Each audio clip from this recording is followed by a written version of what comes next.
So I will go ahead and call this meeting to order. Roxanne, if you'll please take roll, and if we can all stand for the Pledge of Allegiance.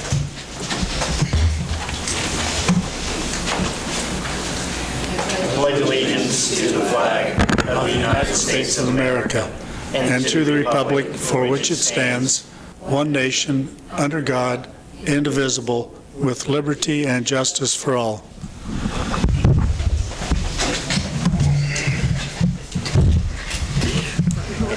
Has the council had time to review the agenda? Make a motion to approve the agenda set forth. Second. There is a motion and a second to approve the agenda. All those in favor, please show a voting sign. Public comments. Persons who wish to address the City Council regarding items on the agenda may do so as that agenda item is called. Persons who wish to address the City Council regarding items not on the agenda and under the jurisdiction of the City Council may do so when called upon by the mayor. Comments on personnel matters, matters pending in the courts, or with other outside tribunals are not permitted. Speakers are limited to 3 minutes. Any presentation is for information purposes only. No action will be taken. Are there any public comments? Seeing none, we'll move on. Consent agenda. Does the council have time to review the consent agenda? Are there questions? I make a motion to approve the consent agenda. I'll second. Motion has been made and seconded to approve the consent agenda. All those in favor, please show a voting sign. Opposed? Motion passes. Item A, Iola Elementary School. Corey? Yes, Mayor and Council, presented in your packet is the site plan for the new Iola Elementary School. The Planning Commission met last week and is recommending the approval of the site plan.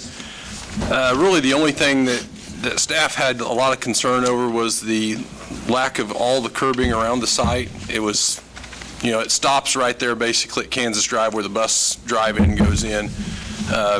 Dan and I and Greg have talked about it a couple different times, and it does present some issues if they were to put it out there on around the curb just because of some drainage concerns. So I guess staff is fine with we got more curbing than what they had originally, so I guess we're good with it to move forward. Make a motion that we approve the site plan for the new elementary school building. I'll second. There's a motion and a second. Or you have a question? No, I was voting. All those in favor, please show a voting sign. Opposed? Motion passes. Item B, chip and seal. Mayor and Council, it's once again time for chip seal.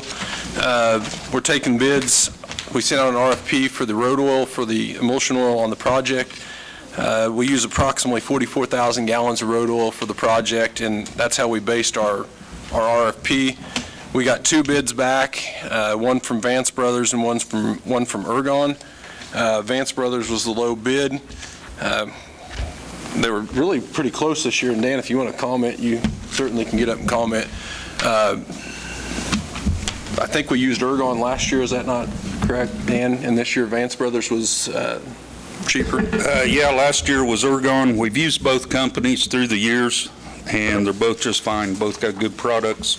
Last year's price, Ergon was at $2.03. Vance Brothers was $2.30. And I thought it might be a little bit cheaper this year, but it wasn't really. Ergon come in at a little bit higher, $2.03 from Vance Brothers. So, and when we factor in the demurrage and the time it takes for us to empty a truck, that's why you see the estimated total over at the end. That's the easiest way to factor because they're both different on their demurrage charges. So. And I will say with the weather conditions and everything else we've had happen this year, probably late July, first part of August, we're going to try to get something done around the schools before school starts, but I can't guarantee that. We'll see what happens. Nobody said a word last year, so I can't. I'd make a motion that we approve the purchase of approximately 44,000 gallons of RS1P emulsion oil from Vance Brothers, Inc. There is a motion and a second to approve the purchase of emulsion oil from Vance Brothers. All those in favor, please show a voting sign. Opposed? Motion passes. Item A, roundtable. All right. Mayor and Council, I want to first thank you guys for taking time. I know it was busy. Your schedules are all busy. I appreciate you guys taking the time to come in and visit with Roxanne and I on the budget. I think it will hopefully speed up the process just a little bit for you guys tonight, having time to visit with us prior. I'm going to basically just go through start with the general fund or the table of contents, and we'll give the guys about 5 or 10 minutes to present their budget overall. I can tell you that I'm pleasantly pleased with how the numbers have came out this year. I was surprised. The general fund actually has came in mill levy, actually a minor reduction of 0.042, and overall our mill levy dropped 0.006. That includes our industrial fund as well as the, help me out, Roxanne, I forget the other one. The library. The library fund. So I think overall the budgets look pretty good this year, and I can tell you, and the guys will tell you when they get up, that they don't have a lot in them. There's some equipment pushbacks as far as laying back for their equipment reserve. There's not a lot of purchases laid out in there. The wage study is included in the budget, which includes roughly a $225,000 transfer from the employee benefits fund into the general fund. And then the only other two funds that we actually transferred money into or planning to transfer for the wages is sanitation and recreation. Very minor. I think actually probably all of them could absorb it. The general fund with the cash that we've got on hand, if we wanted to use some of that cash carryover, we could probably not do the transfer at all. So I think we're in good shape moving forward. And with that, I think we can go ahead and go through the list, unless you guys have something that you want to mention before we get started with the guys. No? I did have a question. Sure. Does the budget reflect possible IT position? Nick, no. I with the wage study, I can tell you I would love to put that in there, and I'll be more than happy to if you guys want me to, because I think it's probably a necessary position for the city with the technology we're going forward in. And I think the guys would echo that as we move forward with the asset management, the GIS, the different things that we are now in the technology field. I think that's probably a position that we need to fill. But I didn't include it. I can tell you there's probably room if we wanted to include and I'd have to get with Carla Brown and see if we could find a comparable salary somewhere. I'm sure there's a city out there that's got it. But Quick follow-up. Sure. Just, I know that I'd have asked this before. In a given year, about how much do we spend hiring out for technological services that may actually be able to be spent on the position?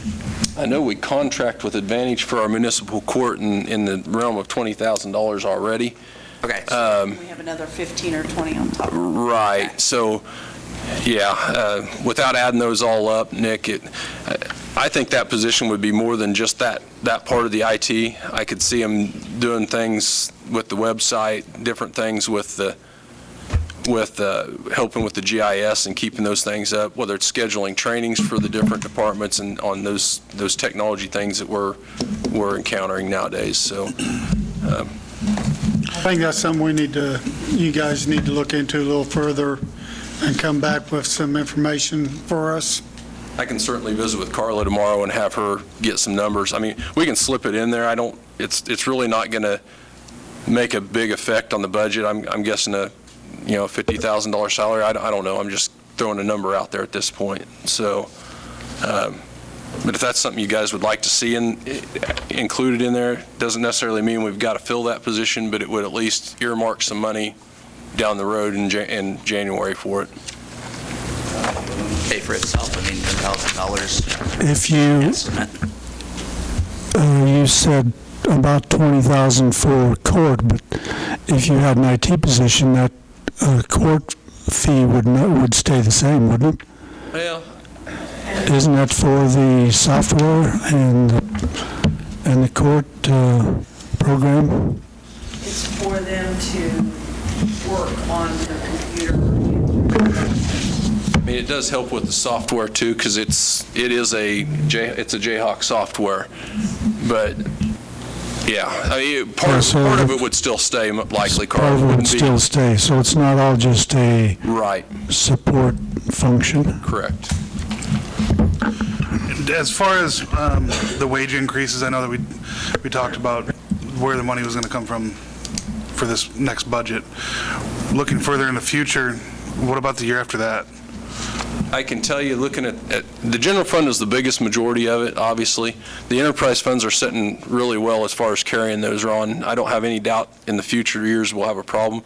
I think the general fund can carry it without an issue based on the cash carryover that we have over the next couple of years easily. You know. Because, I mean, that's Right. $250,000 that we're taking out of the employee benefits Right. fund that we're going to have to, And if- we were, a couple of years ago, we were talking about having problems making a payment on the water plant. Right, well, So and the just- water plant, the water fund is totally separate from our general fund, though. I mean, the water fund should be self-sustaining and paying that, not the general fund. And I guess, as far as transfers goes, guys, we didn't, Roxanne and I, the revenue-wise, we tweaked a few numbers here, tried to get a more realistic of where we think they're going to be next year, rather than just throwing a balloon number in there. I think they're, near as I can tell, that I think they're going to be pretty close. General fund, I mean, right now, based on what we've got projected in this budget, we're looking at I missed my page, Roxanne, where's it at? The general fund transfers? No, basically, we're projecting right now a cash carryover in the general fund of about $724,000 at the end of next year. So I think the wages will be fine in there. I mean, we're projecting at the end of this year being at around $921,000 in the general fund. And historically, we've always showed a more expenditure over the revenue in the general fund. But if you look of what we've actually spent in the general fund, it always comes out to the positive. A lot of that's just due to turnover rate, vacancies over the years, whether we push back equipment, whether we push back purchasing some things. But overall, the general fund seems to be pretty healthy compared to what it was 4 years ago, I can tell you that. Yeah. So any other questions before we have these guys start, guys? I'll be more than happy to try and answer them, or Roxanne. Nothing? And I'll apologize for Chief Warner. He went home sick this morning, and so I'll go over, I guess you can go over your clerk's budget if you want to. There's really not a lot in there.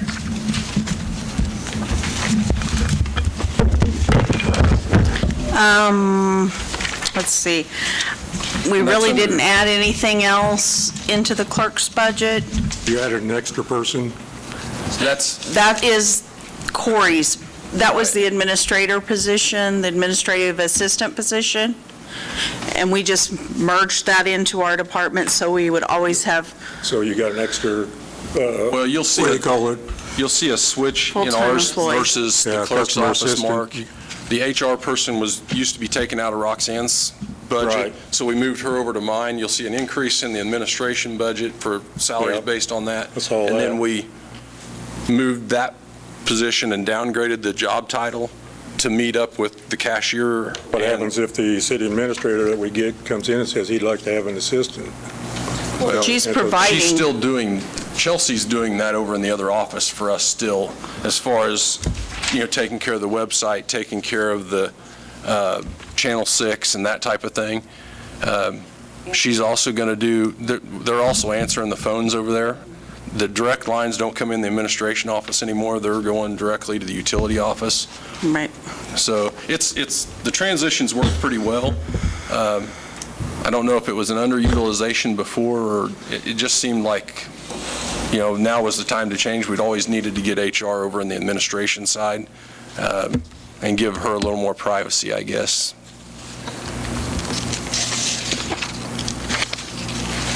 And I know Corey will probably touch on it. Police Chief Warner, we've always talked about we need better security in the building. So I think we're going to work together to get some security, better cameras, and maybe We the put- back door needs a little bit of help. Right, we put that, and actually the warehouse needs some improvements too. So we actually budgeted, Jared had some quotes, I think it was around $15,000 for City Hall. So we budgeted, I believe it was $40,000 to try and put the improvements to the back door at City Hall, and then do some improvements to the camera system out at the warehouse too. It's actually in capital projects, though. It's not coming out of the general fund. And then we put $2,000 this year into for 2021 into employee benefits.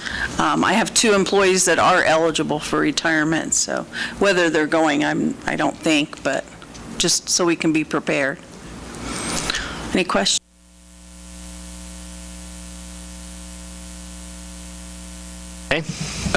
Chief Warner's is next, and I'll hit just the highlights for you. Really, there's not a lot in Chief Warner's budget. A lot of it's salaries, a lot of adjustments in that department. We are budgeting for another patrol car, just one next year. This would be the old Crown Vic that we still have, that we had one get totaled out. The motor was good. We switched it out with a motor that was bad in the old patrol car. So this would be the Crown Vic that the mileage is pretty low, but it's been kind of, for lack of better terms, piecemealed together, that he's looking to replace next year. Now, the new patrol cars all have hour meters on them too. Right, right. Okay. So that you can see the idle. Pretty time. much all of ours, I think, except for that Crown Vic, have the hour meter on it. As far as the other things in Jared's budget, there's really not a lot in there as far as that went up. It's pretty flat. There was one thing I was going to...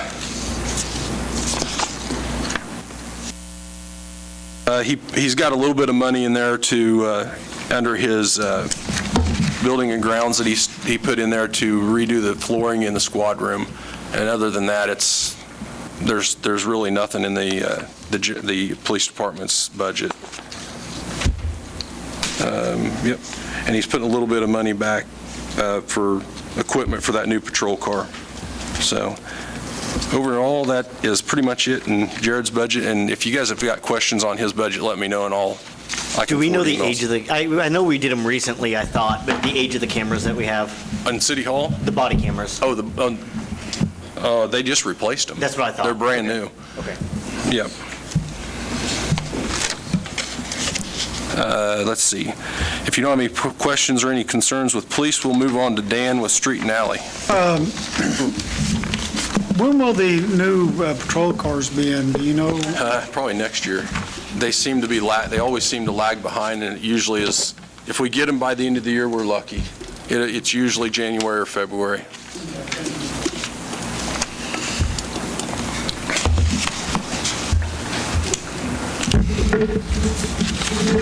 And we're at roughly page 10 in your packet. Pretty much like everybody else, we don't have a lot of changes going on. I did have a typo in the chip seal area. Next year will be the northeast section, not the northwest. We're doing northwest this year. Mosquito spray material, we show it being a little lower. With that being said, this year we have a problem. We cannot get mosquito mist at $47 a gallon. We're having to use a material called biomist, and it's $75 a gallon. So we're hoping to get that changed. They'd let us know in a few weeks, they said. Street paint, we lowered that because we quit painting the yellow curbs around town. Now, if it's something the council wants to put back in, that's fine. But we found getting so many layers flaking, it just looks good for a little bit, and then it goes back to looking bad again. But it requires a lot of paint. So capital outlay, you have the replacement schedule in there. We moved some equipment around again like we always do and see what's in shape. We showed getting rid of Unit 30, the dump truck, and buying a new salt spreader. The one we got was the first one we ever purchased of that style. And it's getting about 18, 19 years old, and the salt and calcium's working on it. And then just some money back for equipment reserve. That's really about it, street and alley. Any questions? You want to We can, if you want to, jump down to sanitation and hit that on, Okay. it's page 60 in your packet, guys. What? Page 60. Oh, he's going to stay anyhow. He's going to stay. Hush, back, hush. I don't want to have him get... Solid waste. Then again, not much to talk about. Everything, pretty simple operation. Vehicle maintenance in the contractual side, we upped. We're having trouble with these trucks with all the emission controls, the DEF on them. They don't get hot enough on the engines to regen them and clean them. We just had the old truck, which you knew was down there for a couple, 3 weeks. We just got the bill on it for $3,100 on your appropriations. That totally wiped that line item out. Ask you about that, if that's what that was for. Yes, and from what they tell us, this will be an ongoing situation. We're not the only ones with this problem. Everybody else is in cities with these new vehicles that they're not made for this. They're made to be over the road where they can burn hot. The guy told us if we drive to Ottawa every other week, when we get it good and hot, we'd be okay. But yeah, I didn't figure that'd go over too big either. So, no, it's not far enough. New equipment, we're setting okay on trash dumpsters, so we lowered that line item. New truck, money back again for a purchase of a new one in '22. Corey, as he mentioned, the transfer general fund, we lowered that a little bit, mainly because this fund was getting a little bit lower on dollars. We wanted to carry over a little more. If you look at projected next year, we're going to have to probably back that transfer out completely, or possibly do a rate, look at a rate increase if we want to push that truck in 2022. So, I mean, we're pushing the envelope with that fund as far as What is trash pickup right now? $10.50 for twice a week. I thought maybe we were going to talk about going to one. You don't want to talk to me about that. You won't like the conversation. So no? I mean, we can certainly talk about it. I know there are concerns. It's probably not for this meeting, but I guess I wanted to plant that seed that's something, this budget is fine for 2021. When we start looking at 2022, we probably need to think about that trash service and figuring out exactly if we want to change it or if we want to up that. Honestly, the sanitation is one of those things that there's very little in it. You buy a few dumpsters every couple of years, and you buy a trash truck every 3 or 4 years. And just a quick take on that. My concern has to do with the trash and the vectors. If we go to once a week, those guys, it's 99.5% hand pick. You don't have to have a can. Well, they do over 500 pickups a day, even on twice a week. Yeah. Kim, would you contact the microphone? No. I don't care to. So anyway, it works really nice and clean and simple the way it is, and I think it's the service people really like. So don't ask me to explain the route. I've looked at it for 25 years, and I still don't know how they did it, but it works. So mill and overlay while I'm here. We haven't done anything for a couple years. We did that little spot patch. That's Fund 36. we're in your packet, guys. We did a little small patch job on 54 Highway. That's about all we've done the last couple of years. We were going to do, if you look at my paper on that fund, we were going to do all this year. But with Mitch's water line project and things, we backed it into next year. And we added these other streets, which are pretty much in that area, which makes it better to try to get a job because the contractor doesn't have a mobilized clerk back and forth across town. And Garfield, Buchanan, those are all ones that have had utility cuts in them, be it water or gas. And the traffic on them, we'd like to clean those streets up.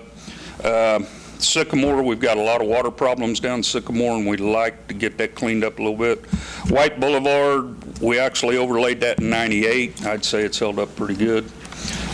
State Street, we actually overlaid that in '05, and it has held up very well. Garfield, we overlaid it in 2000, Buchanan in '05. And Jim Street, no, it's never been overlaid. Rough estimate, somewhere around 700,000, and if we hold off till next year, we'll have that. The gas tax money used to be closer to 180,000, now it's what, 145? It's, Last couple of years. yeah, it's kind of low. Yeah, it doesn't generate, used to be we would do a mill and overlay about every other year, and now it's roughly every 4 years that we can do that. So we tried to time that with Mitch's water line project to make it the best bang for our buck. And honestly, the more streets we can do, the cheaper it should get, just because of that mobilization. It's getting cost. harder because there are actually fewer asphalt companies, and it's harder to get somebody to even bid unless you're getting well over $750,000 to $1 million project. Bettis is around the area. This year would have been good because they've got a plant set at Weldon, and they'll have one at Yates Center this year. So, but it didn't work out. The other fund, 44, stormwater. Right behind that one, guys. Not much to say about that either, other than we'll just keep putting that money back. That pot's finally starting to grow. It's a slow process. About the only money we take out of it's for emergency repairs. It's just like the sewer. It's pretty old, pretty beat up. That's our $2 a month, right, Roxanne? It's not very much, so it's not going to generate a lot, but it's better than what we used to have, which was nothing. So. And the only other one is the street fund, right. And that's just money we're going to put back toward page 54. 91. Right, and that's essentially 54 highway, and you'll see a revenue. Is that fund 98? No, 97. You basically, that's not it. It's major streets. It's page 91. So what we do every year is we roll some of our sales tax money into this fund, earmarked basically for 54 highway. This year we're projecting, with the hospital coming off this without funding, we bumped that up to $350,000 compared to the $200 this year to help push that money. I think we're all under the understanding, we know it's not going to be a project we're going to fund with cash. It's going to be likely a bonded project down the road. So. We have received good information after some of the core drillings from that company. We did do some crack sealing from Elm to east city limits and back, just to kind of get by. Some of that was getting bad. We also have some soft spots on westbound lanes we're going to try to patch this year too. So it's just kind of keep her piecemeal together till we can. But this is going to be 3 to 5 years down the road, be the soonest we probably even have anything happening. I talked to Burns and Mac this morning on our preliminary engineering. With COVID and everything, their drop dead date to give us all the information was actually July 1st. There's no way we're going to get all the public conversation in and that. They're supposed to be working on an updated time schedule for me. We're thinking the public discussion being in August with deliverables probably in September. However, it's not a big rush on that project. I mean, we're just planning anyhow at this point. So hopefully in the future we'll have some of that information. Did we have a list of the streets you was talking about, Dan, overlaying? Yeah, it should be in there. Page 86. 86. 86, okay. Oh, it's 36 on mill and overlay. Well, I know, but Oh, the fund on the yeah, page. it's page number 86 on the bottom.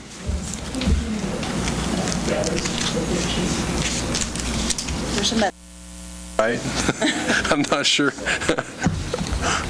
Any questions or concerns for Dan? Donna, do you have a question?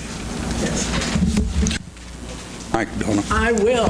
I can be heard anyway, but I'm telling you, I can name, when Carl grabbed his mic, I thought, thank you. He's the softest voice and I could hear him perfectly. Just wanted to scold some of you because you forget. Nancy, I can hear you guys, but I can't hear half of them. And I've got my hearing aids in, so sorry. I just want to ask about the ditch. And I can't ride my bike now, I tore my hamstring, but that ditch just at State Street where that street sign is, the light, Oh, where the crossing's at? yes. Pedestrian crossing? That ditch looks terrible, and anyone going down that street, and I see a lot of out-of-town cars going down there, that ditch is horrible. The weeds are that high, they're coming all over. I know you guys are busy, and we had enough rain this year. Most of that is on private property. Yeah, but they don't do it. Right. And That's actually out of order because we're talking about budget on this one. Oh. That doesn't deal with the budget or state street repairs. But if you want to email me that complaint, we'll get to it. Okay. You're talking about grass and weed control? Yeah, I just turned around and asked him, I said, who takes care of the So, ditches? Yeah, that's out of order, though, because this is on budget. So does this Oh, deal I with the beg your finances pardon. of, or question for street and alley, or the sanitation? So when does that come up? Public comments? Huh? Public comments? Oh, sorry about that. Okay. I just wanted to say it's crappy. Okay. Thank you, Donna. Thank you, Donna. If you do email it to me, and I'll get you an email response back. All right. If you guys don't have any questions for Dan or on the street projects, we'll move on to Parks and Cemetery with Berkeley. And that'll be back to page 15, guys. You have to keep telling us page numbers. I'll try to. If I don't remind you. Yeah, you just said holler at page me. 66 on the street and alley deal, and I was looking and couldn't find it. I thought I need to turn my hearing aid up. 15. Guys, I don't have a lot of changes. Like I say, probably the biggest change I got's in personnel, taking that 3/4 position, making it into a full-time position. Like I say, we're already paying them half benefits, but it's just getting harder and harder all the time. I've had, I had Tom in that position in 2012. He retired. I hired Bud. Bud retired. Tom came back. And it's basically, I mean, it's a young man's job. It's a lot of physical labor, and Oh, come on, Tom can handle it. well, yeah. Problem with Tom is he don't tell you when he can't handle it. Yeah. He'll just keep going. But that's probably one of the biggest expenses in mine. Other than that, I've got technology. It went up, and part of it's my cemetery records management, and I've got budgeted this year to upgrade it. I've looked at several different programs.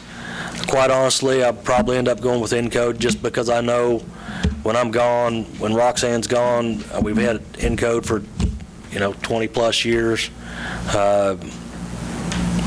And I mean, it works.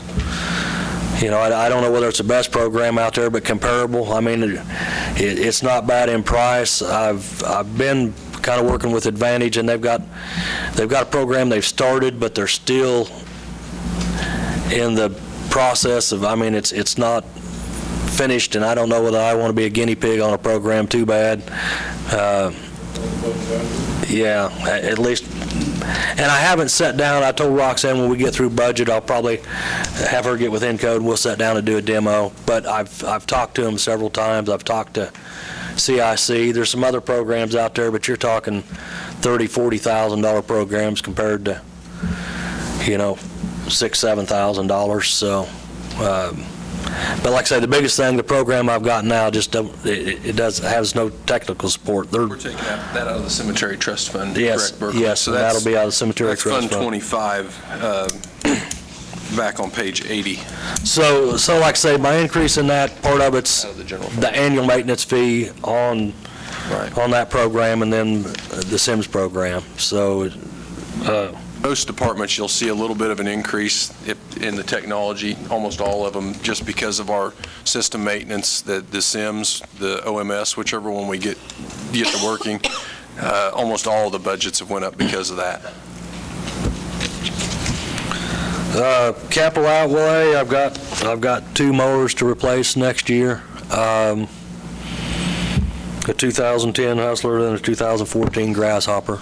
And other than that, everything's pretty flat, about the same.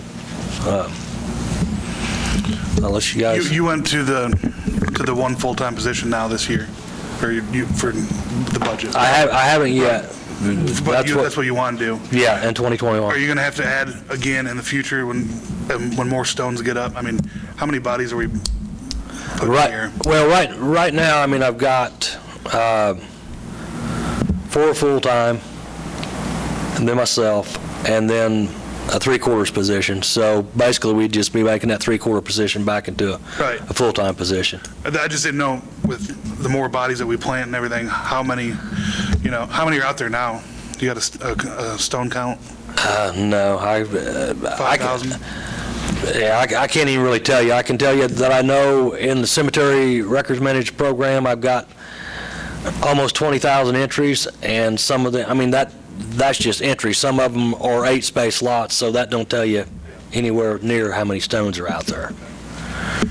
I just didn't know if A we lot, because I've read them before. Oh, I know. Yeah. Well, that's what I'm getting at, is if in the future, we're going to have to add another position, either a half position or three-quarter position back as we put more stones in. Yeah, we might. Hopefully it's years down the road, but. Yeah. But. Yeah, I mean, we've added more parks, we've added more trails, we just. How many more hours of maintenance are you going to have with that trail extension? That's going to go through a residential area, and I know that's going to have Yeah. to be maintained Yeah. pretty well. Yeah. Most of these trails are around commercial areas, or, they got ditches on both sides, but this is going right through people's backyards. And And probably the Prairie Spirit going north is there behind the doctor's office is probably the worst. I mean, we hit them every day, but we go about once a week and stuff blows from Walmart and Orchland's across there. I mean, it just, So you clean the trails daily? Yes. Or try to? yeah. Yeah. But that's all I really have on parks, unless anybody's got any questions. Yeah, when we we're talking about the trails and everything, and that we're going to have to be maintaining them. Is that coming out of your fund? Or whose fund is that coming out of? We have in the capital improvement, the sales tax money, Ron, we do have $10,000 annually for trail maintenance. Typically, that's something like when we had to take out some of the asphalt and put screenings in. Right. But we could utilize some of that if there was, a bench or whatever. But yeah, the wages and the mower expenses and stuff, Berkeley absorbs that in his general fund line.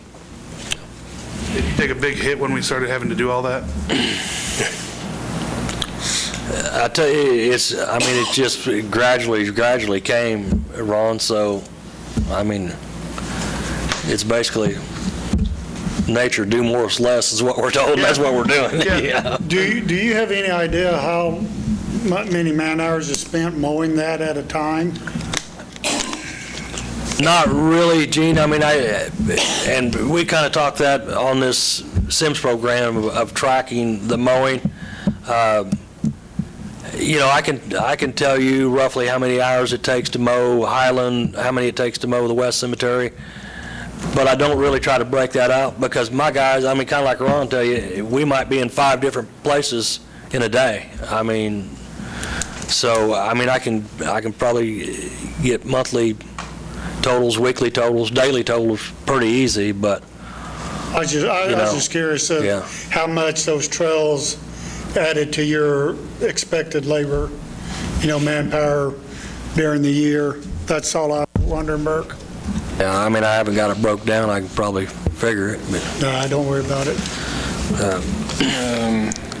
other than that, You want to hit cemetery trust fund? the Cemetery Trust Fund. That is page 80. Page what? 80. And there's really, budget-wise, there's no changes in that. And I usually budget the $9,000 a year. That's for straightening the stones at the West Cemetery. I usually never spend nowhere close to that. We run out of time before we run out of money. But that's a fund that's, eventually going to run dry. But it's going to take years of what we're spending it. Besides, like I say, I'm using it this year for part of the cemetery maintenance program that and we probably need to look at, the statue out there. We've tucked it down. I've looked at different options to put up there. We'll probably, if it's up to me, we'll leave the soldier in the museum. It's kind of like the guy told me when we took it up there and we talked about getting it fixed, would you take a $100,000 car, get it restored, and just take it and park it outside and leave it? Probably not. My thought is kind of now looking at the flagpole, that last windstorm that we got to tuck all of Jimmy's poles out, bent that flagpole. So we may look at like a 15-foot flagpole and move it up there and move the electric and do it that way. But and that's really all on it, not unless anybody's got any questions. Then we got the Joseph and Mary Wolf. That's the next, that would be page 87 is the Joseph and Mary Wolf Fund. And it's just basically for beautification. I mean, we've used it for trees. We used it for a long time when we was having a tree sale, and it was kind of a wash. We'd buy the trees, they'd sell them, we'd transfer the money back in there, so.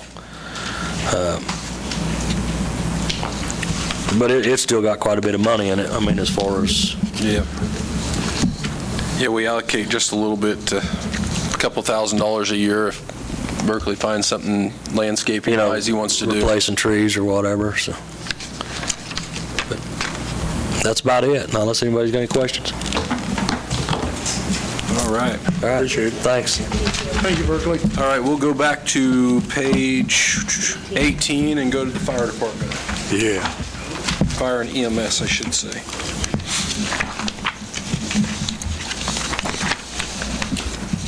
Evening, council.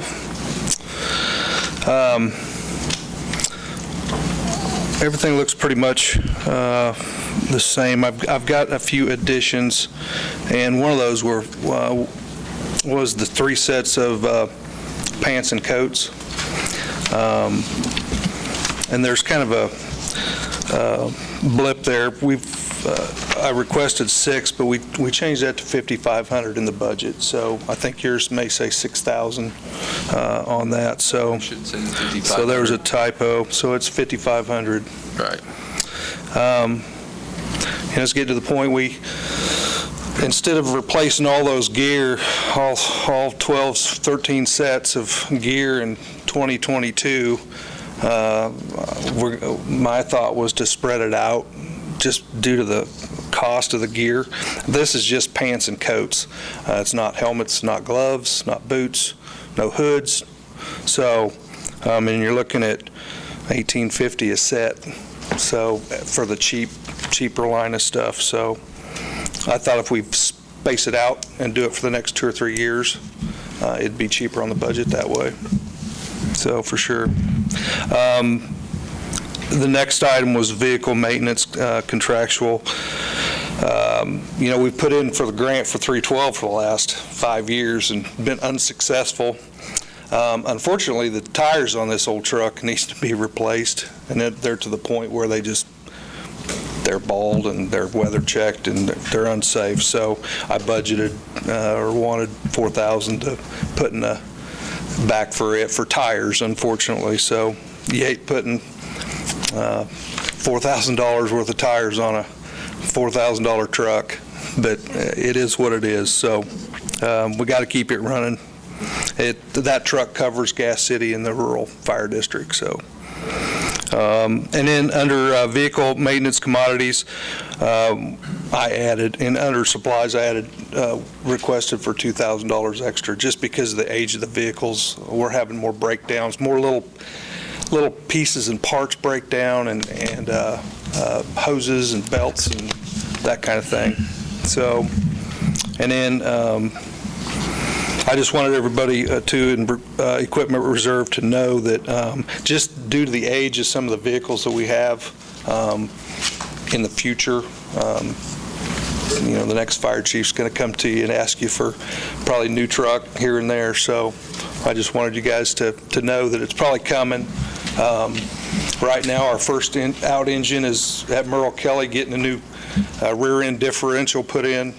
Pinion gear started sloughing off and it started vibrating, so we replaced the U-joints, and that didn't help it any. So we took it out there and they found pieces and parts of rear end chunks inside the differential. So So it's out. So we've got an 89 Pierce that is our backup truck that's currently in service right now. And then 312, which is the rural truck, it's also at 89. So just for food for thought, they're going to have to be replaced someday. So. How much is a new fire truck, relatively speaking? Well, if we were to replace 312 with something compatible or comparable, anywhere from $350,000 to $450,000. Spend on that ladder truck. Chanute just spent $1.5 million on a new ladder truck. That is something that we have always neglected. I guess in the general fund, it's always been one of the first things to go is the fire trucks. I don't know why we haven't set back $50,000 to $100,000 like we do for other equipment. It's probably something we should do. And it's not in here. Historically, that's just the way we've done it. And when something comes up to be replaced in the fire department, we find the funds to purchase that. Yeah, we could put some money back for that.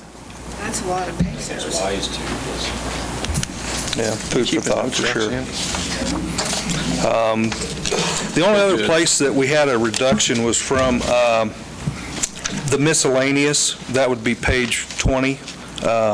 Under the contractual obligation for EMS, we went from $10,000 to $2,500, and that's because the new stations, we won't be paying rent to the Moran people for that station. So there'll still be utilities out of that to a certain degree, depending on what the county has arranged with those cities for utilities. So. Hopefully this one will be a little more energy efficient. Yeah, exactly. Now, So we'll point out that when we visited with Tim and Roxanne and I did, we pulled that overtime number down. That's something that's always crept up on us in that department. I mean, historically, it's been, around that $350,000 mark.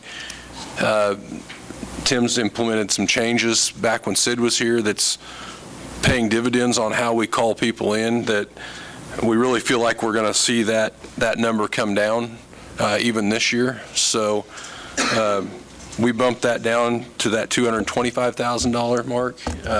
And I think if they keep up the way they are, I think we'll actually come in a little lower than that. But and this budget does reflect basically carrying the EMS contract forward without knowing exactly where we're going to be at in contract negotiations next year or the end of this year. We basically just carried that forward, and we may end up amending it or, figuring out where we're at with that contract later. But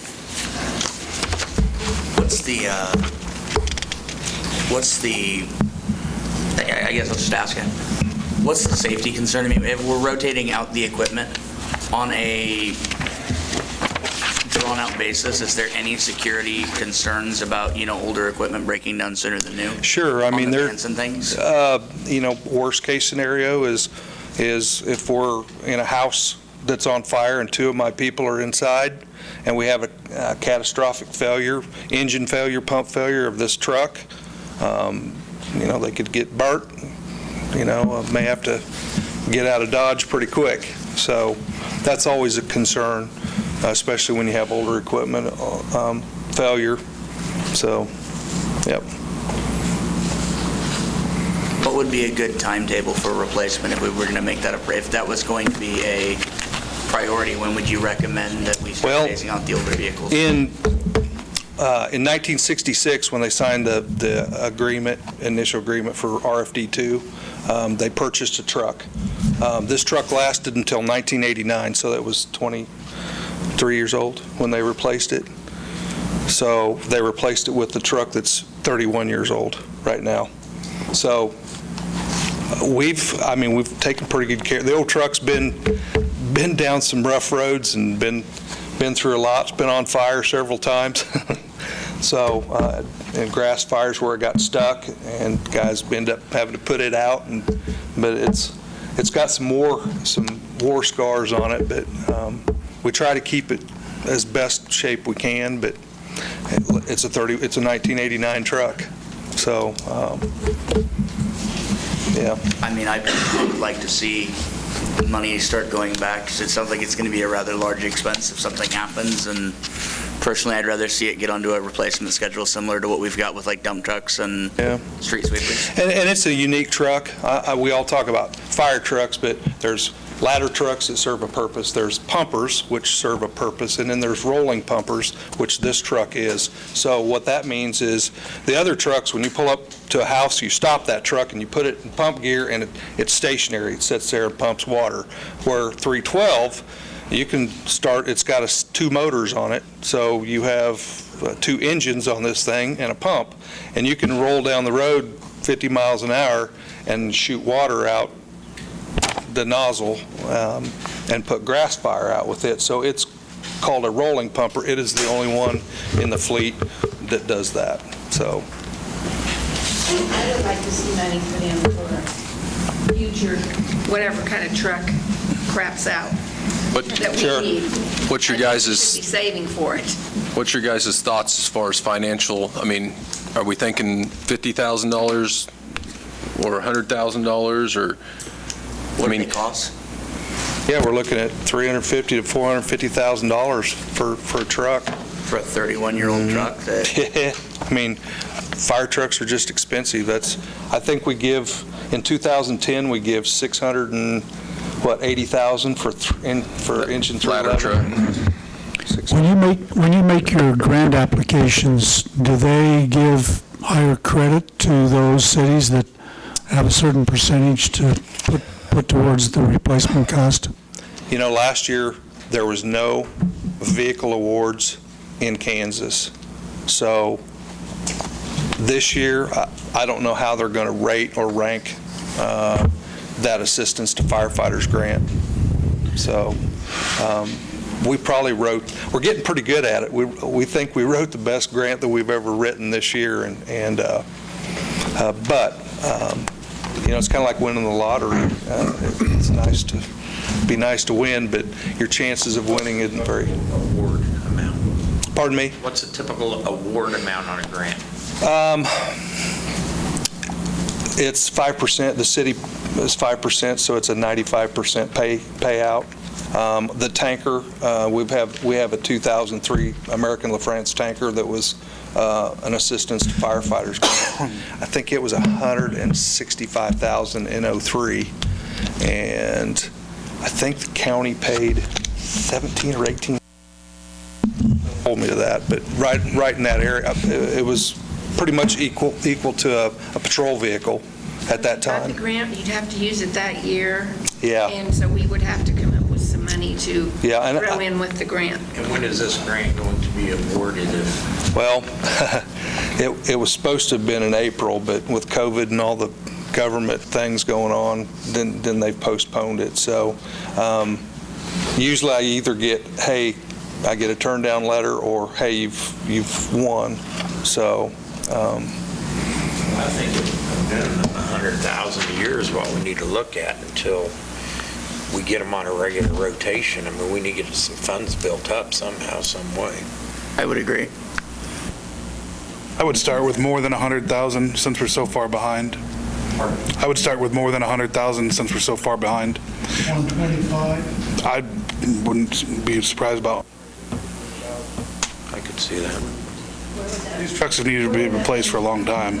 Well, I mean, we got the goodie out of them. The cash reserve sitting in the general fund is, I mean, based on what we've got in the budget now, I mean, I would put in probably $150,000 and see where we go. But where are we at now, Roxanne? About 85 Well, or this is 90? something that we can scale back later once we get, I mean, a 31-year-old fire truck kind of scares me showing up to my house with the idea that that's what's supposed, I'm relying on to put it out. I admit I don't know anything about the trucks or how that process works, but that just sounds scary. Council has neglected this for the last 15 years of budgeting for these things. Okay. It's always been something that's been talked about, but yet it's the first thing to go by the wayside, essentially. So like 125, what do you think? I don't know. Let's do something. All the trucks are getting old. I mean, the new engine really should be replaced in 5 years. Well, we got this one. Fire trucks are generally 15-year trucks. Well, my recommendation would be 125,000. Okay. I mean, I think that's fine. I mean, I think the general fund, based on where we're at, can absorb that through the reserves and still be at a fairly good balance there, so. I mean, it's a Good starting starting point point. at least to start It's at. a good starting point. All right, we'll make that adjust. I've got it noted, guys. I Any mean, I other? don't have that much concern with the equipment failing.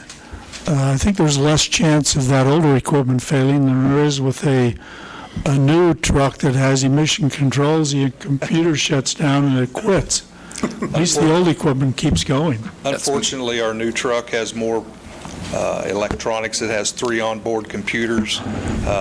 Some of the older stuff is a little more robust, but there gets to a point in time where when a truck gets to be an 89 model, it's time to look at maybe replacing it. So. Well, I appreciate the clarification on that. That's kind of cool. I didn't realize that they were that style. Thank you, council. Thank you. All right, Thanks, Tim. our next one is the admin side, and it's right behind fire on page 22. Really, the only thing in the administration you'll see is the salaries at the top, just that transition of moving that administrative assistant over to Roxanne's office and moving the HR into my office.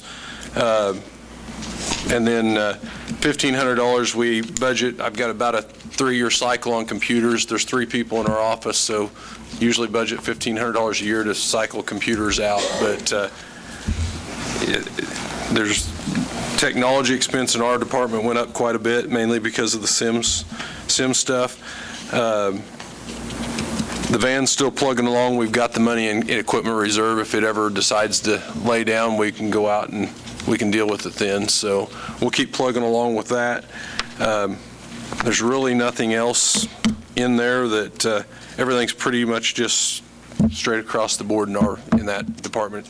So the city administrator, that's just tentative Right. until we hire someone. Right.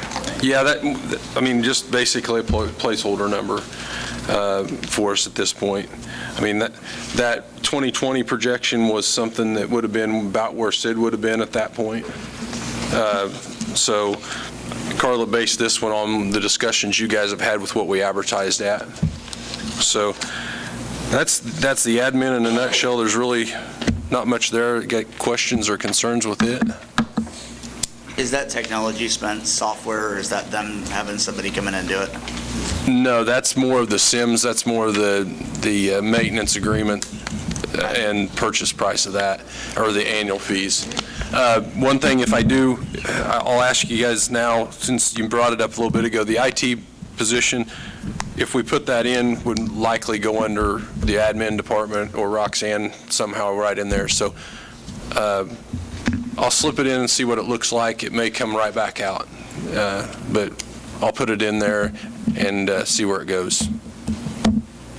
Is that the direction you guys good with, or do you want me to leave it out? Okay. Well, I'll visit with Carla in the morning and see if we can't get a rough salary with benefits to figure in there. All right, I think we're ready for Greg with Code Services. That'd be page 24. Good evening. My budget's probably the lowest of all that you'll hear about tonight. I have just 4 items that are going to increase next year that I have tried to increase. The first one's publication, advertising in the newspaper. They had a slight increase, and with all the hearings that we have, bids, just the price is going to, our cost is going to go up on that. Second one is technology expenses. That's like Corey spoke earlier, there's several things that have been added into one. That's probably the biggest increase on mine. And then the other 2 are contract labor, weed cutting, and green space mowing. Those are increased. We had to rebid the contract this year. The bid went from $36 an hour to $42 an hour, which is a 16.6% increase, which sounds like a lot. I would like to point out to the council that budget for 2021 is the same as what it was in 2016. So We've done really good the last 4 years. You never know from year to year what it's going to be. Right now, we're having a drought. Mowing has slowed way down. We may be under budget this year. Last year, we were mowing all the way up into November, so just depends on how much rain we get. So, pretty much it. Nothing for Greg? Thanks, Greg. Percentage of raise for the council is still zero. I just want to point that out. I did build that in for you, Nancy. Our zero is still zero. Yes, the council budget is the next one. It's right behind Greg on page 27. Really, the only thing in your guys' budget is, the special project expense, the water you give to Humanity House, for example, and different things like that, that we take out of here. The discretionary nonprofit is $1 million that goes to the bolus. So, there's just not much there. How much longer do we have on the funding for Safe Base? I know that we were matching a grant with them. Was that 4 years?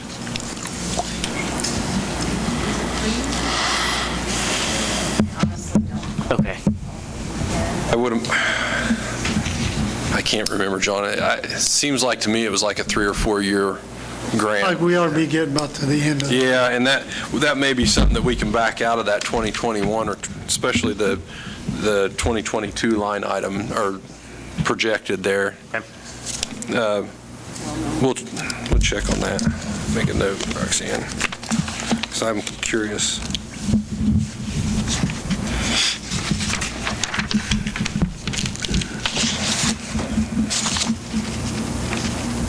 All right. We'll go to municipal court next, and I'll let Roxanne take that since that's under her guidance. As Corey mentioned in the revenue, we did decrease the amount coming in from court. We've noticed with COVID, things have slacked off a little bit. There's also things going across the street to district court instead of municipal court, so kind of losing some there, but basically it's just keep taking care of the software and the salaries, and then anything, all the extra KBI fees and all that we have to. We do have I don't know if you remember, we installed a TV in the courtroom so that they don't have to bring prisoners over from across the street. They can do televised. So that has come in handy.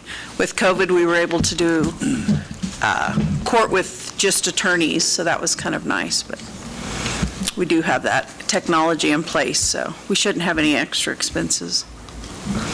Questions?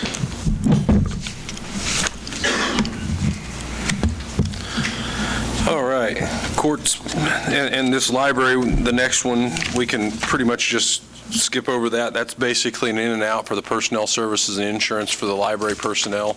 There's another one a little farther back that shows the revenues that they get with property tax and that type of thing. So we'll skip over this one and we'll go on next to the gas utility with Mitch. That should be right behind it at page 31 in your packet, guys.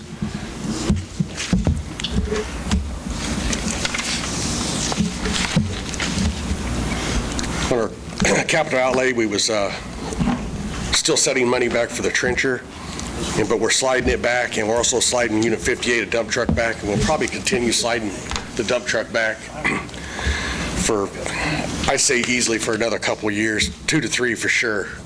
But it's just planning for putting money there. But the trencher, we can slide back this year because we're not doing a lot of trenching. We share that amongst, well, everybody shares, but Jimmy uses it a lot too. And it's not that old of a unit. It's just, bottom line is we bought a lemon. You can't work on that thing enough to keep it running. And then in a CIP, we got $60,000 for our bare steel main replacement. And that is actually there just for one reason, to satisfy KCC that we do have a bare steel main replacement program that the city of Iola follows. And that's the only reason it's there. In gas, you'll notice on page 34, the transfers, when Roxanne and I got to looking at it and trying to make the general fund balance out right, we actually pulled that transfer down from gas from 700,000 to 600,000. The gas fund is one that I don't think we've done a rate adjustment in it since it's been a number of years. What's the cost adjustment? Right, the gas cost adjustment's there, but it's probably something that we need to look at in the near future, the next couple of years like I said, we haven't done any adjustment to the gas utility fund in years. That fuel cost adjustment is what we rely on to help that rate structure. But you can see the fund balances went down a little bit over the years just based on a lot of it due to transfers. So it's still healthy though. Any questions on gas? We'll let Mitch move to the water distribution side, and that will be underneath page 37.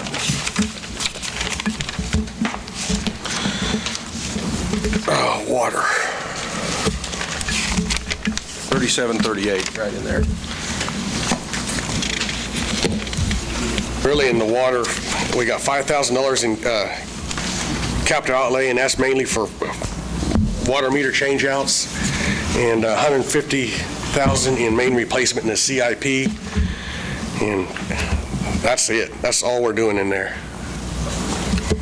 And someday we might think about upgrading the capital outlay, because like 1 2-inch water meter now is The main replacement, yeah, we did. just shy of $1,400 for a 1 2-inch water meter. So, and it's really there for in case we have a big 3 or 4-inch go bad at one of the industries, but we tend to always dab into it a little bit to pay for meters elsewhere. We'll tell you that between Roxanne and I, we pulled the money out of the CIP mainly because back when we did the rate structure increase, if you remember correct, Sid, when he presented that, said that if we do the 10, 10, and 5, it's only going to fund the transfer to general fund at the time. It's not going to fund the money that needs to go back to the CIP program. So the CIP, as far as what Mitch does on an annual basis, will continue probably to come out of $3,400 out of his general system maintenance. It's something that hopefully that rate structure will start taking off after this year and be able to put that money back in the CIP next year. Right now, the water fund is funding the general fund like we hoped. We're putting that $200,000 towards the general fund right now as a transfer. So that's, sorry, Mitch, I interrupted you. No, I'm done on that one, unless somebody's got any questions. Okay, we can, if you don't have any questions on water, I think the increase is going to slowly get us where we need to be. We'll know more this time next year of where our revenues are going to come in. But overall, that doesn't take effect till July 1, does it? It went out with this billing cycle. Okay. The bills that you used in June. Okay. So we'll go to wastewater 53. collection on page 53 and get Mitch's last fund here. 53 and 54. Excuse me, sorry. The CIP, there's $450,000, and that's actually figured into the wastewater study that was contracted out. It is to replace Howard Lift Station. We've just honestly outgrown that lift station. It was a small design back in the day. Is it a matter of age, or is it just the capacity? Capacity of the well itself. We can't fit no bigger pumps in the well itself. I've got Ron Ondorf, you remember him, Carl? He's given me some ideas if we can retrofit it versus a full-blown construction, full-blown construction, but actually I guess it's up to Burns McDonald's now because it's part of the project. It was just figured in that it was going to have to be looked at. Part of our master plan that we did with Burns and Mac. So do we have any other lift stations that are close to needing replaced? Everyone that says Smith & Lovelace on it, as far as I'm concerned. Loaded question. Probably down the road, we prioritized them, how we think, what their lifespan's going to be, where we need to replace them, and, Bassett, it kind of got rejuvenated after the flood, but, it's the only one out there. So, it's picking up basically gates. But it could be looked at, and now we limp along down here in the park, but we do have a list what it looks like, how we should replace them. And then in the equipment reserve, that's actually, I think it's for Unit 27 is what we're saving that money for, because if we replace that truck, we're probably looking at, I bet you're looking at every bit of $700,000 to $800,000 to replace that jet rotor truck of ours. I don't believe we'll ever go back with one that size or that big. I think we kind of really overbought maybe just a little bit. I think we could maybe downsize just a little after things have improved. The vac trucks they got now, it's just everything's a lot better. I think we can maybe cut the expense down to hopefully in the ballpark of $400,000, $500,000 instead of going up there to the $800,000 mark. But we're quite a ways from replacing that, and I think it's a 94 model, but we're, like everybody else, we try to maintain it and work on it keep it up in good shape. Any questions? You'll notice, guys, this is one fund that you'll see the net revenue expenses in the negative, mainly because of that transfer into CIP. Actually, that's the only reason it's that way. Fund balance-wise, we're in good shape still. It's just that transfer going for that lift station repair or replacement. I don't know if this is part of wastewater or not, but we had the review on the water master plan, and they had recommended stuff with the water towers.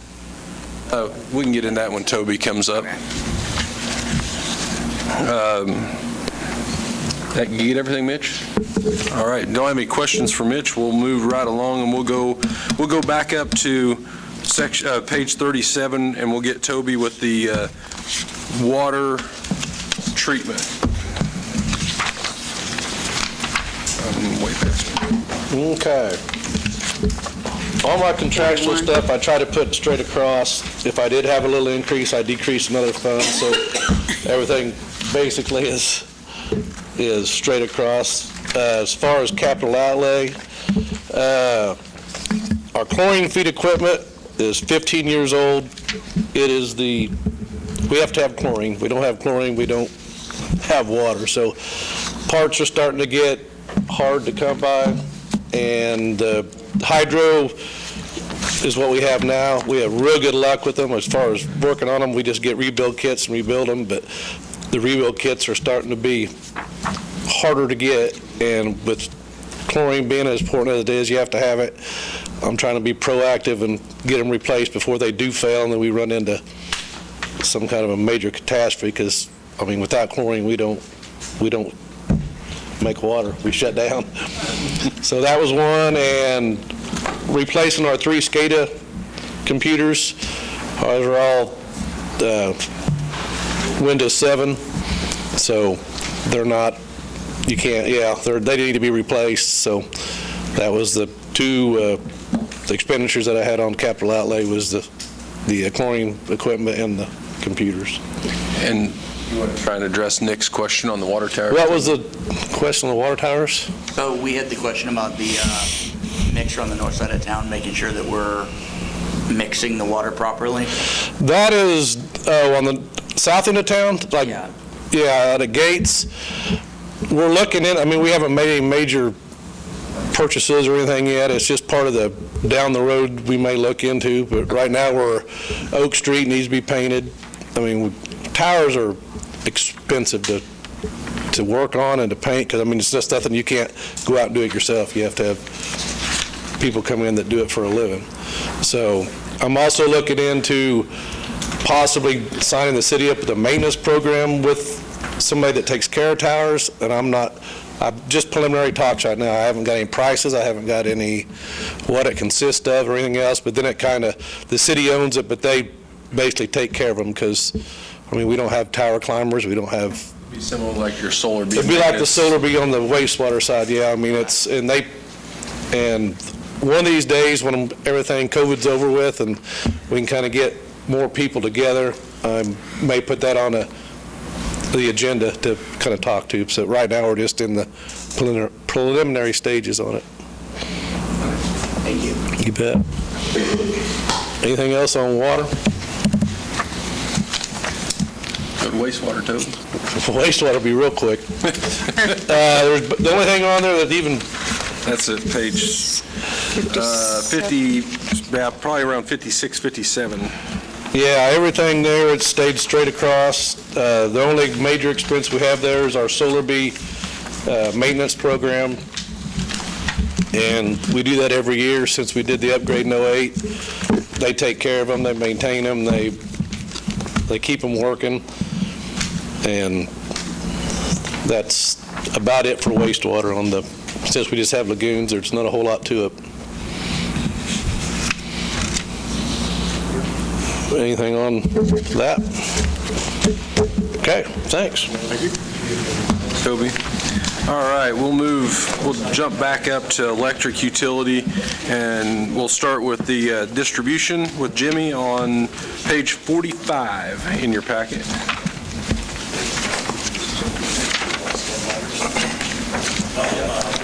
My budget's kind of like what Toby said, pretty well flat. If we'd moved a little bit out of one, we subtracted that out of the other.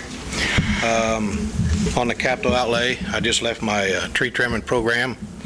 And then chipper truck, I put off this year, kind of maybe look into it next year. The hydraulics on the bed is starting to rust out. I don't actually have the year of it. I also put off a fault locator. We're tied in with Chanute and Garnett on a fault locator. Chanute always kept it. They got to where they're not using it, and they allowed us to have it, so we store it here. So that helps us with our underground.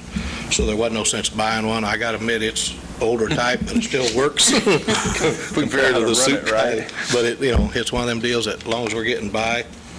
Other than that, I've started putting money back, a little bit of money back for a bucket truck, which won't happen probably 5-6 years down the road, but just thought it would be the time to do that. And the skid steer. It's one of them deals like Mitch was talking about the trencher, where about everybody uses it. It just comes out of the electric department. We used to split them. They've separated them. It's kind of like you said, a trencher too. It's a kind of a lemon, but we keep working on it, keep going, but it's spread out among all the departments. So, as long as it keeps running, we can keep it going. We'll make it work. You guys have any questions? The only one thing I'll note, guys, in the electric fund, I should have done that before Jim came up, but transfers, as far as going out of the electric, you'll see that in Jim's budget out of distribution. For whatever reason, it's always been there.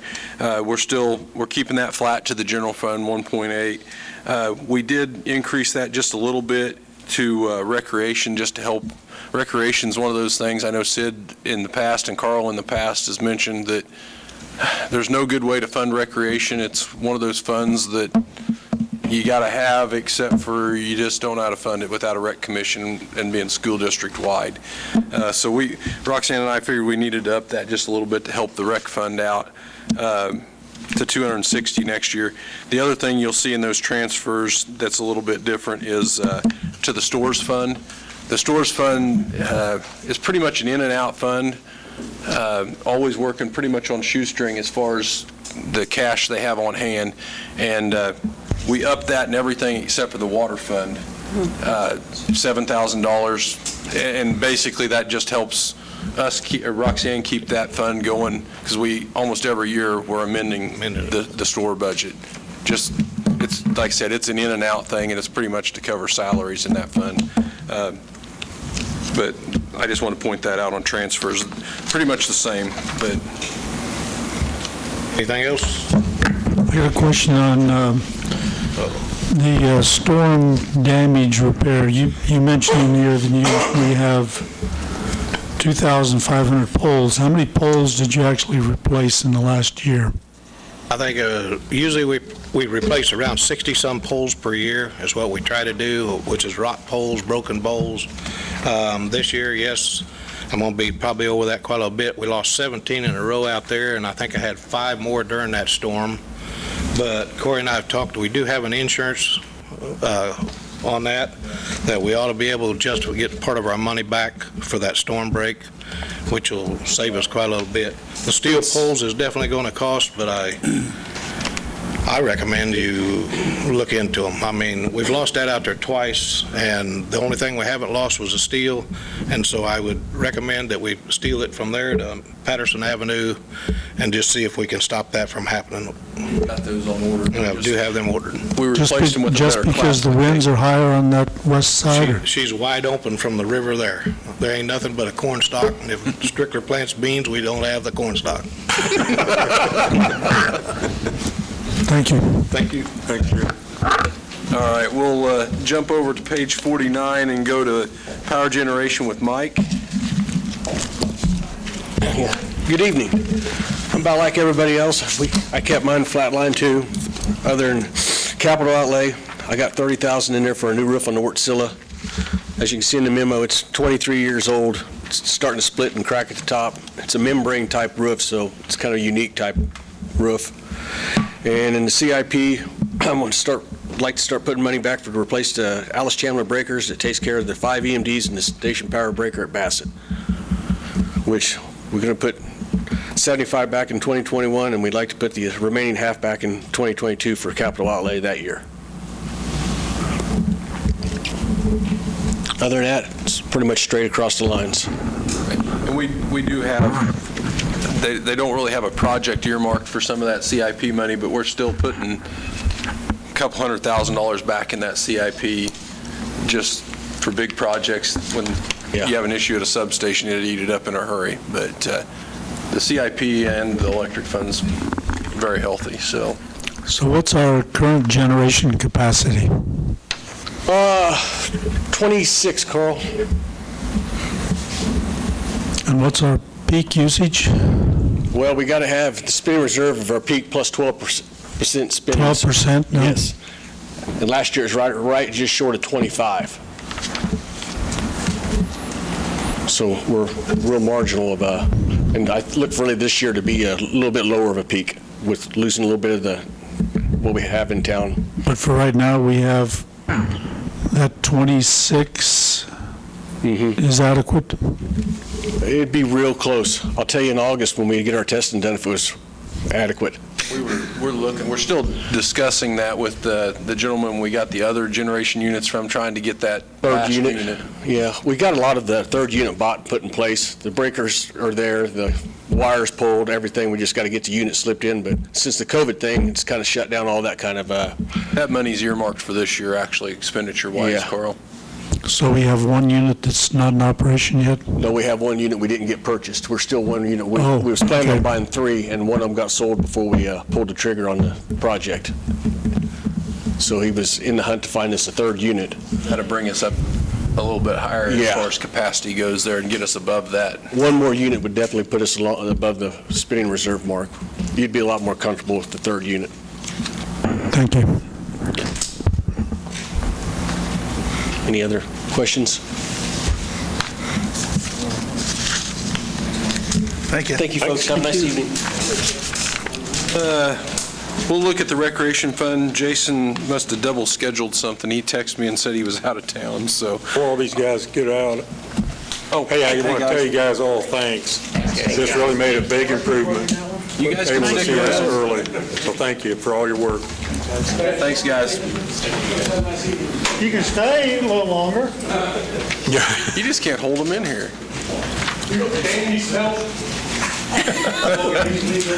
All right, guys, we'll go over the recreation fund. That's going to be on page 64 in your packet. I kind of spoke to the recreation a little bit a minute ago when we talked transfers out of the electric fund. I wish there was a better way to fund recreation than just banking it on transfers, but there really isn't. I mean, unless we want to get a rec commission going and try and get it county-wide or school district-wide, there just isn't a good way to fund that. So it's funded by the operations of the pool. The salaries are funded by the electric and the gas fund via transfer. Pretty much all your revenue on the front side without the transfers on there is just in and out expenses based on the programming fees for baseball, softball, soccer. Their programs that they have through the rec department. And a lot of times those are just a wash. It's a X amount for it and X amount coming back in and then their sponsorship revenues. This year, obviously, we'll take a hit on soccer.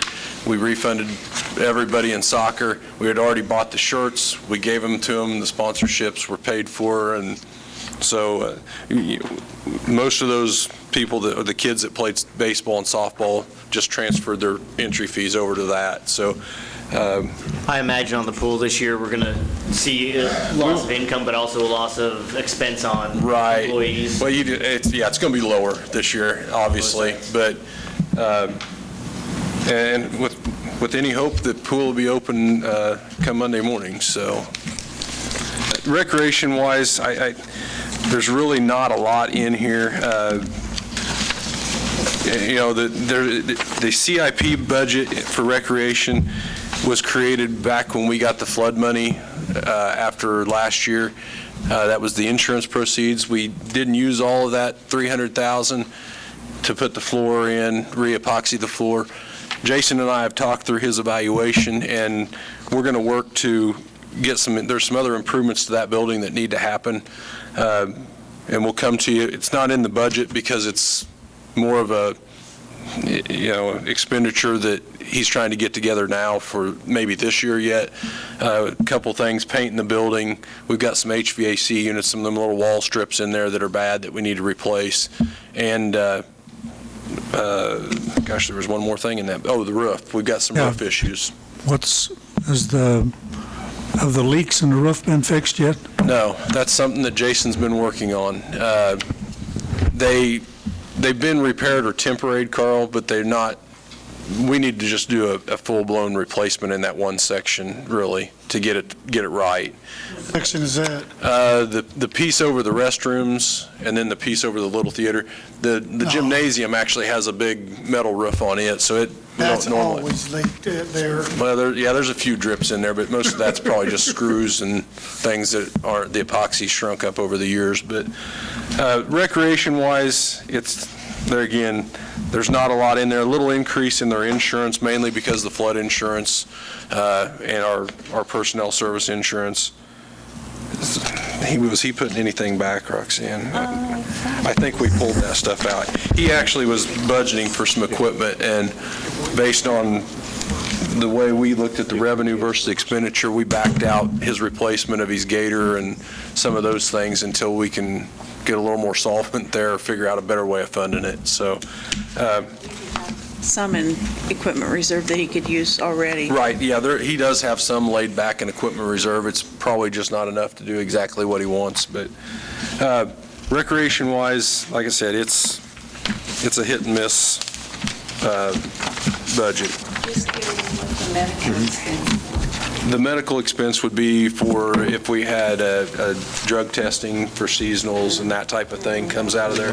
Somebody gets injured. Right, or a work comp thing where I we're... noticed there's none for 2021, so that's kind of why I wonder. I don't think so. And then there's 2022. It's just... It'd be a typo on my part. Let me... I just wonder. I'll put a tag on that.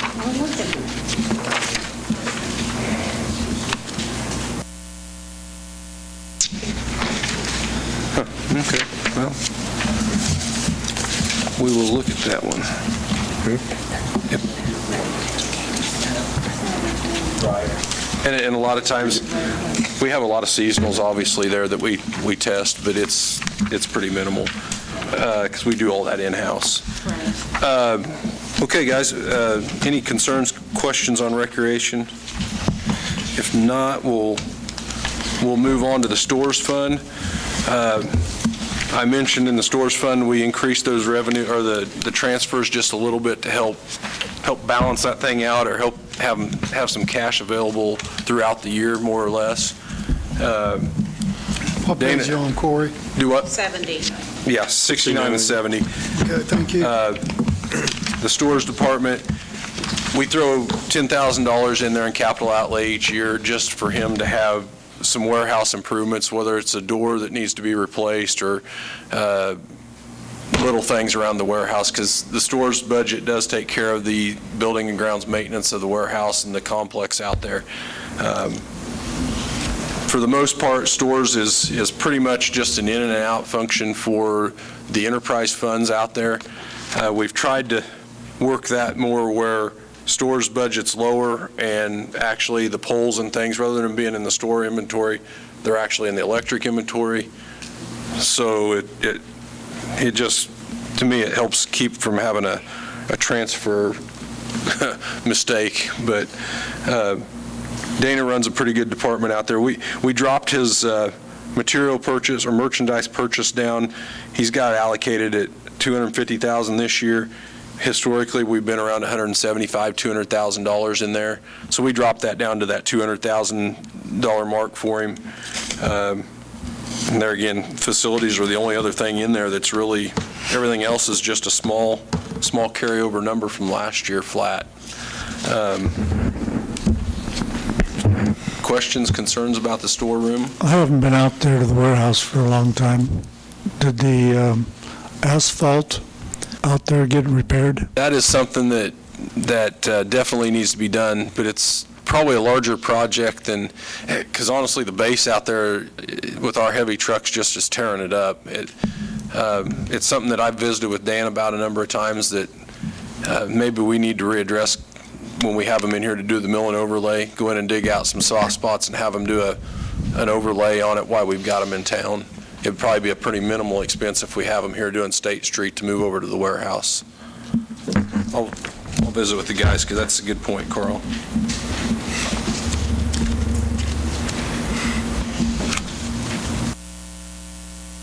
Any other questions on the stores budget? All right. Right behind that is the police funds, police crime donation funds, and Roxanne, you're going to have to explain these. That's like because, HOFNOD donations and Project CARE they do at Christmas. Yeah, Project CARE, HOFNOD. Money in, money out. Yeah, it's not a lot. It's, yeah. It's all donation money. Yeah. The next one is the police seizure funds. That's pretty much if Jared goes out and seizes a vehicle or something through a drug seizure, and, you know, those are, you really don't have to budget that fund, so it's one of those that... It's very regulated by the state. Right. So we really don't even budget anything in there. We wait until after the year's over and put those numbers in. Moving on to the industrial fund, page 74. Revenues are roughly around $44,000 each year in the industrial fund through our tax collections, motor vehicle tax. We also have a little bit of rentals for, like, Columbia Metals is in this fund. So the expenditures in this fund, this is where Thrive and the economic development money comes out of. You'll see that on page 75, the $20,000. That other economic development activities, that $15,000 below that, is basically cash you guys have got on hand, or what we could do to put a driveway in for a small commercial business or an industrial business is kind of where we tap that. There's also a project expense down there, and these are numbers that we just put in the budget every year to give you guys a little bit of latitude if somebody comes with a request for incentives or something like that. There again, this fund isn't a big fund. There's, you know, what, 240,000 in there roughly now. So it's not a big fund, but it's there to help a business if we need to in the future. How much do we got earmarked for Thrives in the chamber through this fund? The chamber's not earmarked anything out of the industrial fund. They're paid out of convention and tourism. but we've got $20,000 marked, just like we did for this year, at this point for economic development for Thrive. And I know that's the discussion you guys had with Lissa here a few meetings back, and I guess I felt like we had the direction to keep that in for another year at least, with the new director coming in to see where it goes. And we'll kind of readdress that this time next year and see where we're at. But the funding's in place for that next year. Questions, concerns, and like you'll see those negative expenses over revenues down at the bottom. You know, the likelihood of us spending that is, you know, we haven't done it in the past. We always just allocate those dollars. You know, the fund balance is there. It's just spending more than what we actually have coming in a tax year. Questions on the industrial fund, guys? It's a pretty small budget.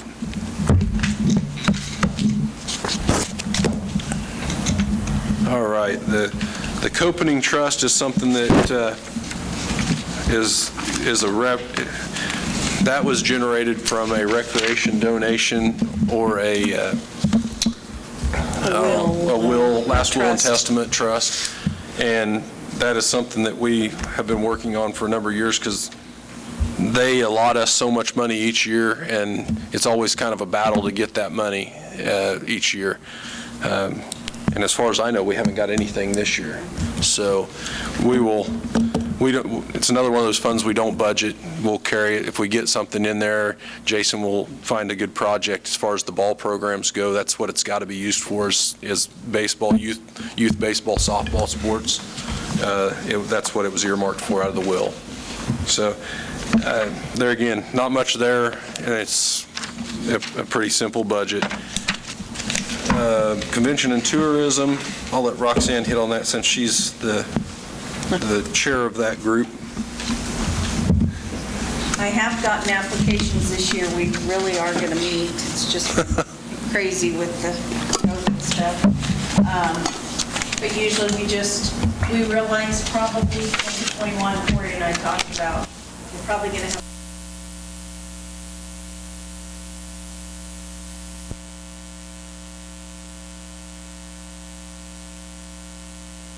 basically, if we don't get it, we don't spend it. Right. And there is an opportunity that's not maxed out either. If you guys would want to raise it, I can't remember what percentage we're at right now. I think we're at 6 or 8. And I think we're at 8. 10. Yeah, so I mean, there is a little flexibility there if you actually wanted to increase that. You know, it's something that we haven't done over the years, but I have noticed with the road project, we are getting some guys staying. Right. So that's good. If they stay long-term, they also don't pay this tax, so. Right. So if we wanted to give the chamber more money, it would come out of this? Correct. Yes. Didn't we talk about giving the chamber more money? That can certainly, I guess my recommendation on when you go to fund the chamber is when we get the applications in and the board, that commission reviews those, they'll back their recommendations, and that would be the time to change that or up it or move it around, is what I would say, Kim. This also,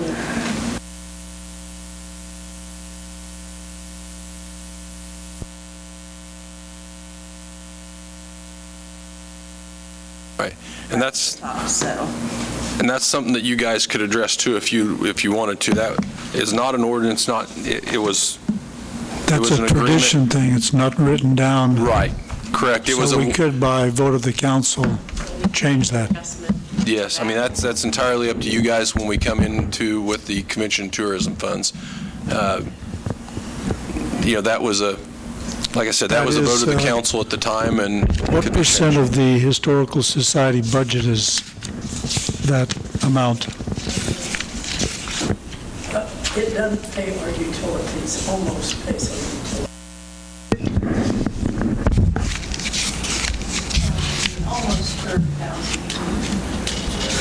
We have 5 years. So the convention and tourism is slated to be back. I think we've got it on the 27th meeting, if I remember right. Or did we have it on the 13th? We could possibly have it on the 13th, depending on when Roxanne has her meetings. But it'll be in one of your July meetings when we bring those funds disbursement back. And you're going to contact all those committee members? They've already been sent notices. Okay.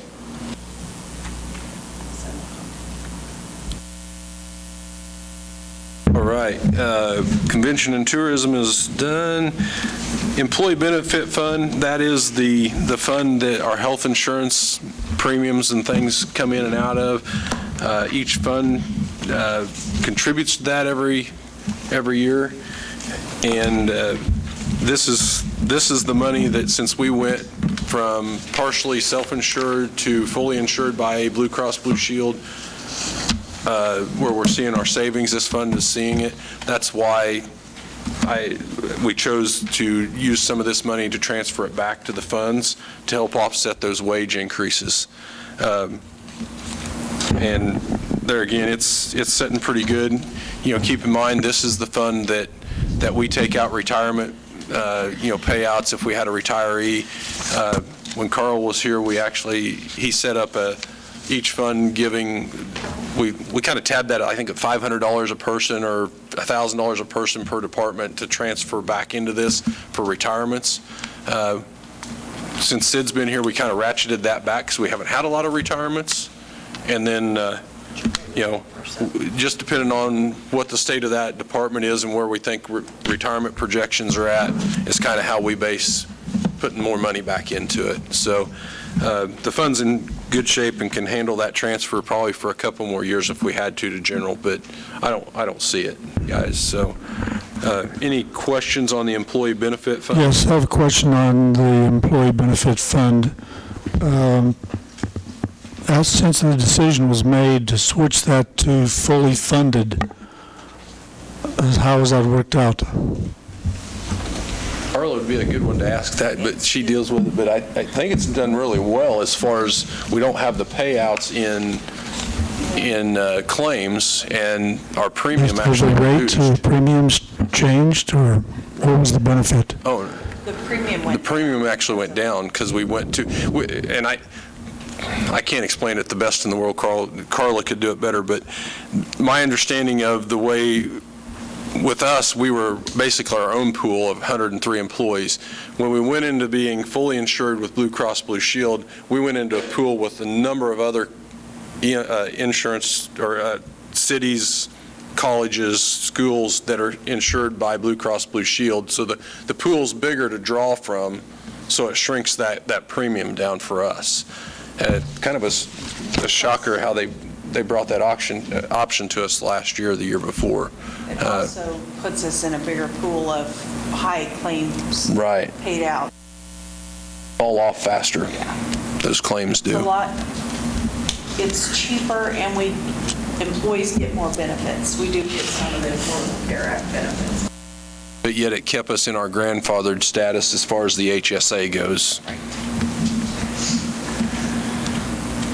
That answer your question, Carl? Partially. Yeah, sometimes you shoot. All right, let's see. Cemetery Trust Fund, we already hit that one. I didn't mark it off. So Sales Tax Fund is the next one on our list, and that's 81. We collect sales tax on our utilities, remit it to the state. Yeah, it's an in and an out deal. And they send us back our little bit of our percentage. Right. Yeah. Not much to talk about on that fund. The next one is the library fund. This actually shows the revenue that we get that goes directly to the public library as far as the property tax, the vehicle motor tax, and then plug Roger's numbers in that he provided to us. It's essentially an in and an out for him. Not much to the library fund. He gives us his numbers that he wants to hit, and if the mill levy hits it, that's what he gets. Right. What are we sitting on this fund as far as mill levy is concerned? About 6.5. Hasn't raised. Let's see, we already hit the special traffic way. Parks and Recreation CIP, I kind of I somewhat hit that when I was talking about Jason's recreation. This is that, it's on page 88. This is the fund that the insurance proceeds went into with the flood. And like I said, right now, we don't have a lot projected. I pushed out that $100,000 for next year just for those projects if we don't get to them this year. By the time we get lined out and put RFPs out, it will probably be a next year project for that building. So we threw that $100,000 in there just for an earmark at this point. We don't have a good number for that, but we're sitting with some decent money in there left over from our project, getting the building back open. We already talked about capital projects, special streets. You might mention capital projects about the hospital. Right. Yeah, I think I briefly hit that a little bit ago when Dan was talking. On page 89, when you look at our expenditures, you'll see in 2021, about midway down in 20, it was $300,000 to the hospital. Based on our conversations and your conversations with the hospital board, we backed that completely out for 2021 based on the new the management firm that's going to come in there. And I think that's about getting close to taking place, is it? So really all you see in there is this is where we have our sidewalk replacement program money, $10,000 that Greg administers through his office. The $30,000 is something that for sidewalk replacement in town, that's something that we earmark in there, we throw it in there. If Dan's crews have some time throughout the year, like we did for State Street, the Walmart sidewalk, this is where we would draw the money out to do that. And then the $10,000 we talked about the Prairie Spirit and our trail. It really ought to say trail maintenance, not just Prairie Spirit, because we've got the Missouri Pacific and a few little pieces here and there. But that $40,000 you see on down there, that is the improvements, the security improvements to City Hall and the warehouse, that $40,000. And then your transfer down there is the $350,000 that we are earmarking to go towards the 54 highway project and go over into major street projects. When do you think you'll have that security improvements done? Well, if the budget's approved this way, Chief Winter's got an estimate already for City Hall. We'll obviously revise that in January and try and get those improvements, because honestly, that's something that needs to be done. I would hope to do it the first of spring next year, sometime early next year. There's no way if that's approved in the budget, it could be moved up? Oh, we could do it. We could do it this year out of this fund, likely. I mean, I don't think we're going to spend well, yeah, we probably will. I mean, I'm just thinking, if we keep. Do you feel some urgency to have that done now, or what?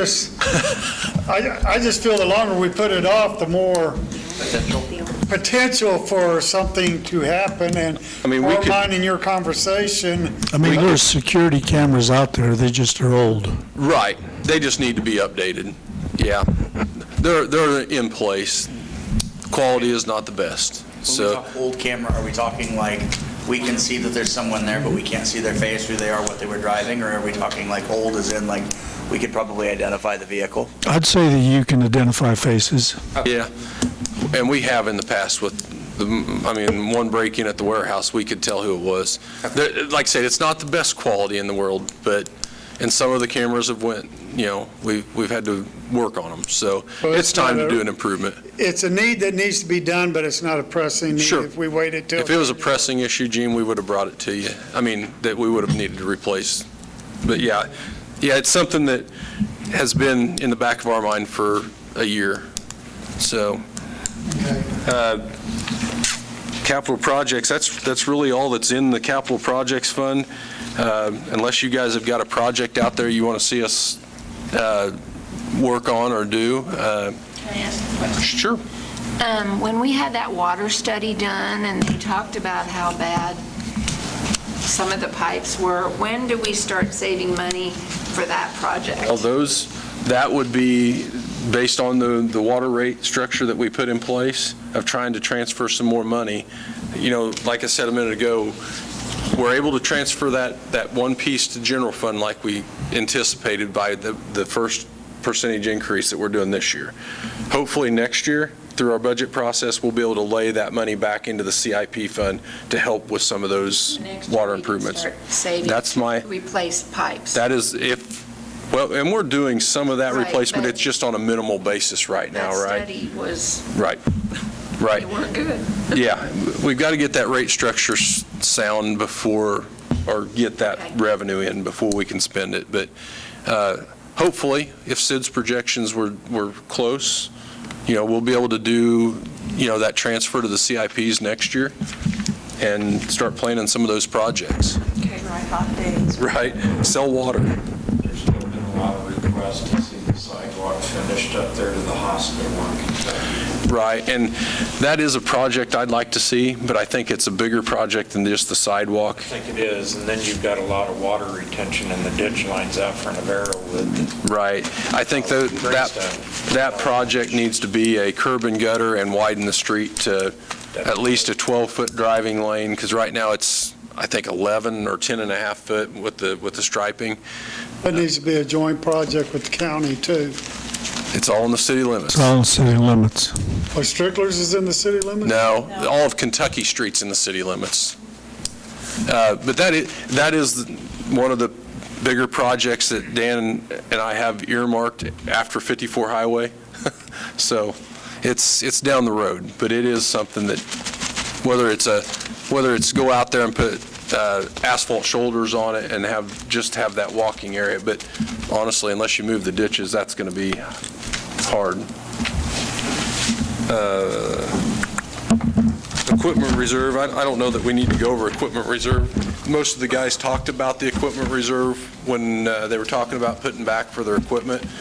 All that is that fund that Roxanne keeps it in there to earmark. Hey, gas and water's got this much, electric's got this much, street and alley's got this much.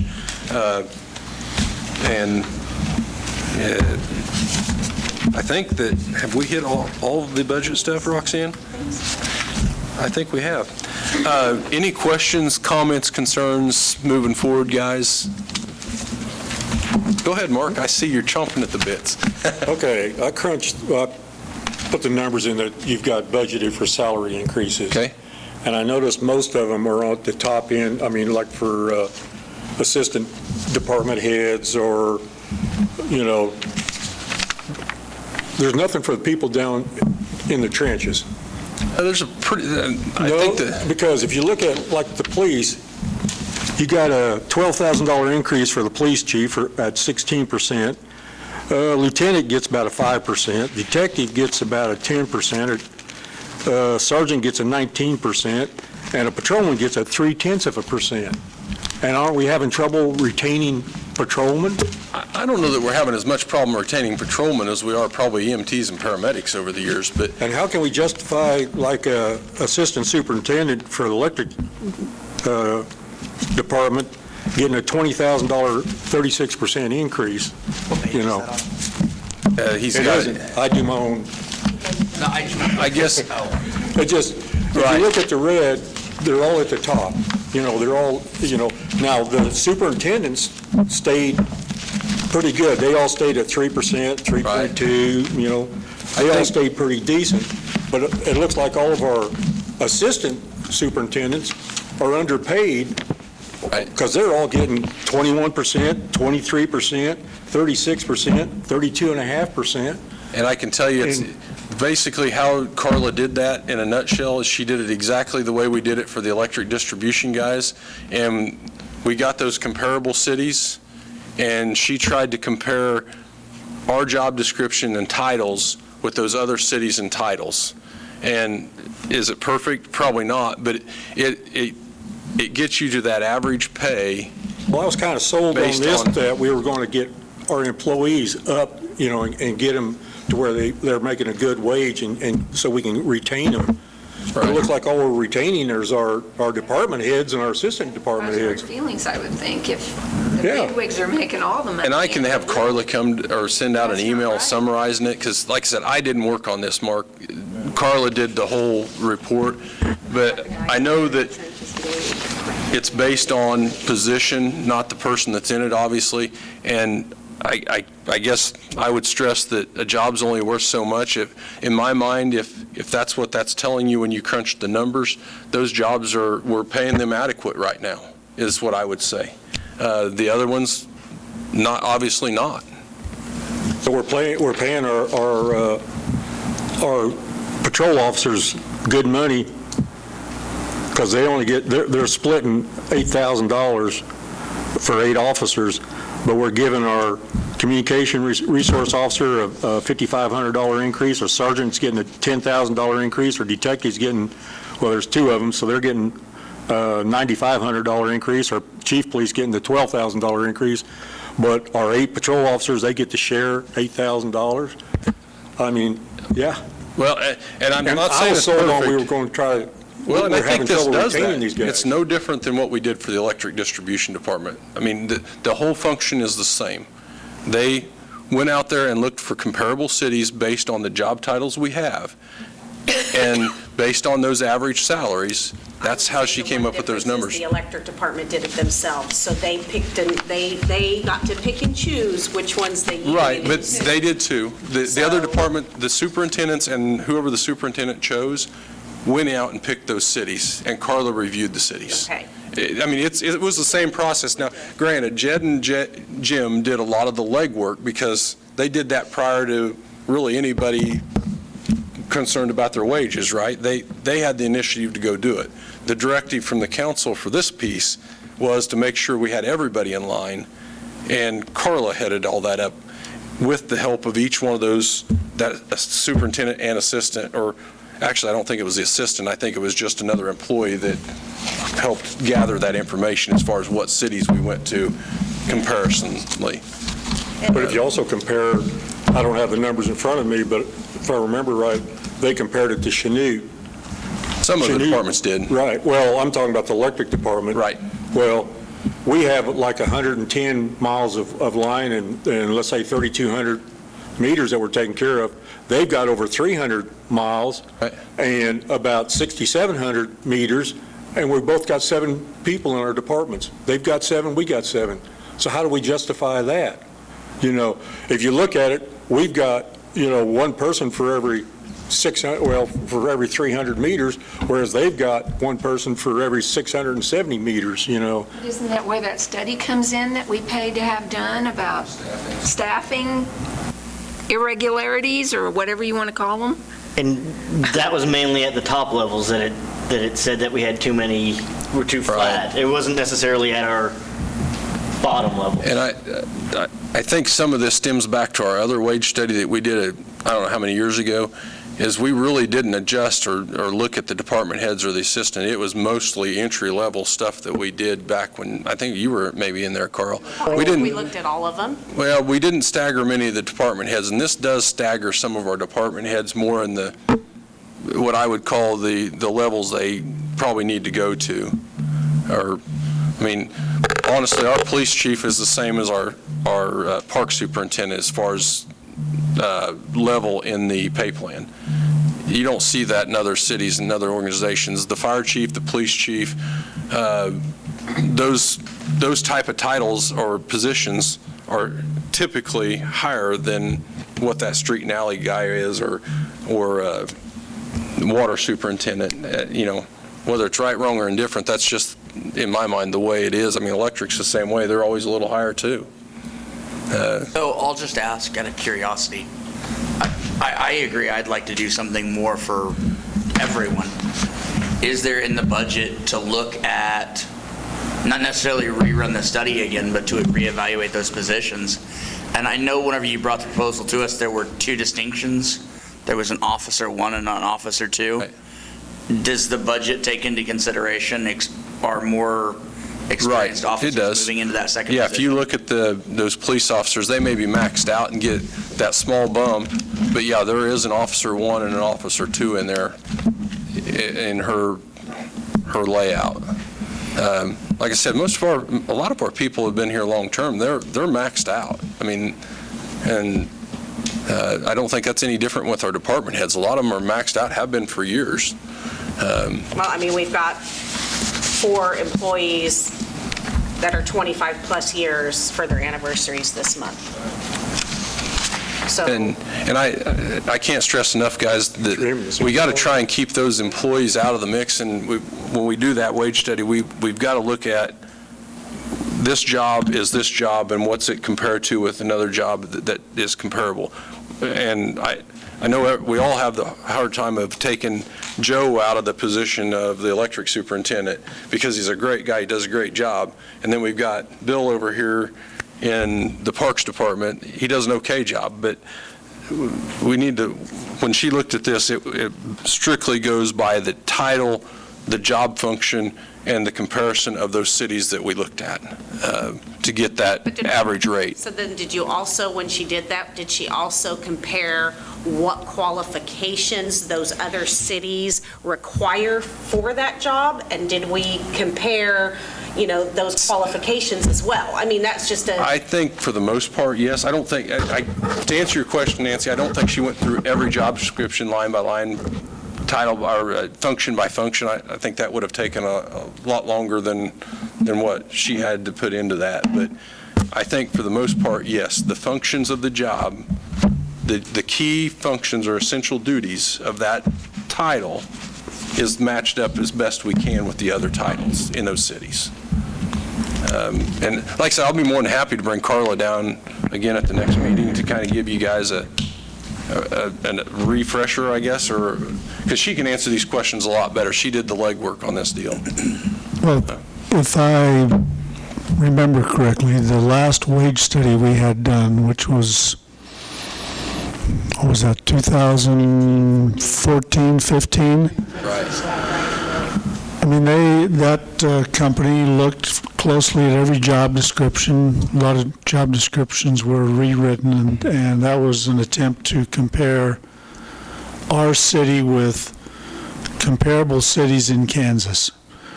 And I think if we wanted to get a little wider analysis, you could look at the league's wage study that they put out every year. And so what you're really trying to do is look at, is our city the same population? Are we competing with the same labor pool? And, we're obviously not a metropolitan area. So we could raise our rates, but really what you're trying to do is keep your rates for police officers competitive in our job pool, or our job where we draw police officers from. So, and I think that was what Carla's last effort was try to look at, see how competitive are we in terms of other cities of similar size, similar population, and distance from a metropolitan area, and other comparable jobs in the community. I mean, and honestly, the guys that we were losing in the electric department weren't to other municipalities in most cases. They went to Heartland, and one of them went to Gardner. But most of them we're losing to people we probably can't compete with anyhow. To a certain degree. We're not in that labor market. Right. Yeah, it's difficult. I mean, and honestly, I think something like this, we probably waited too long to do the wage study. We probably should do those every couple of years to make sure we're staying in line. Making sure that cost of living is adjusting that pay scale correctly for everybody. But I think this is the best attempt and the most comparable attempt to what we did for the electric distribution. And that was, I felt, the direction that we had back when that was done, if that answers your question. Just have a hard time, right, giving somebody a $20,000 increase, right, in 1 year. I mean, I'd love to have that on Social Security. They don't feel valued. They are not. Yeah. We did that in the other fund, though. Keep that in mind. Yeah. I mean, we did that in the electric. I'd like to see that. But I think League they of all Municipality. got pretty nice chunks of, Not 2%. Right. not point, Right, whatever. I mean, that's 2 or 3%, or 0.3%. I don't know. What does that look like? Why don't we have Carla come back in to answer some of these questions?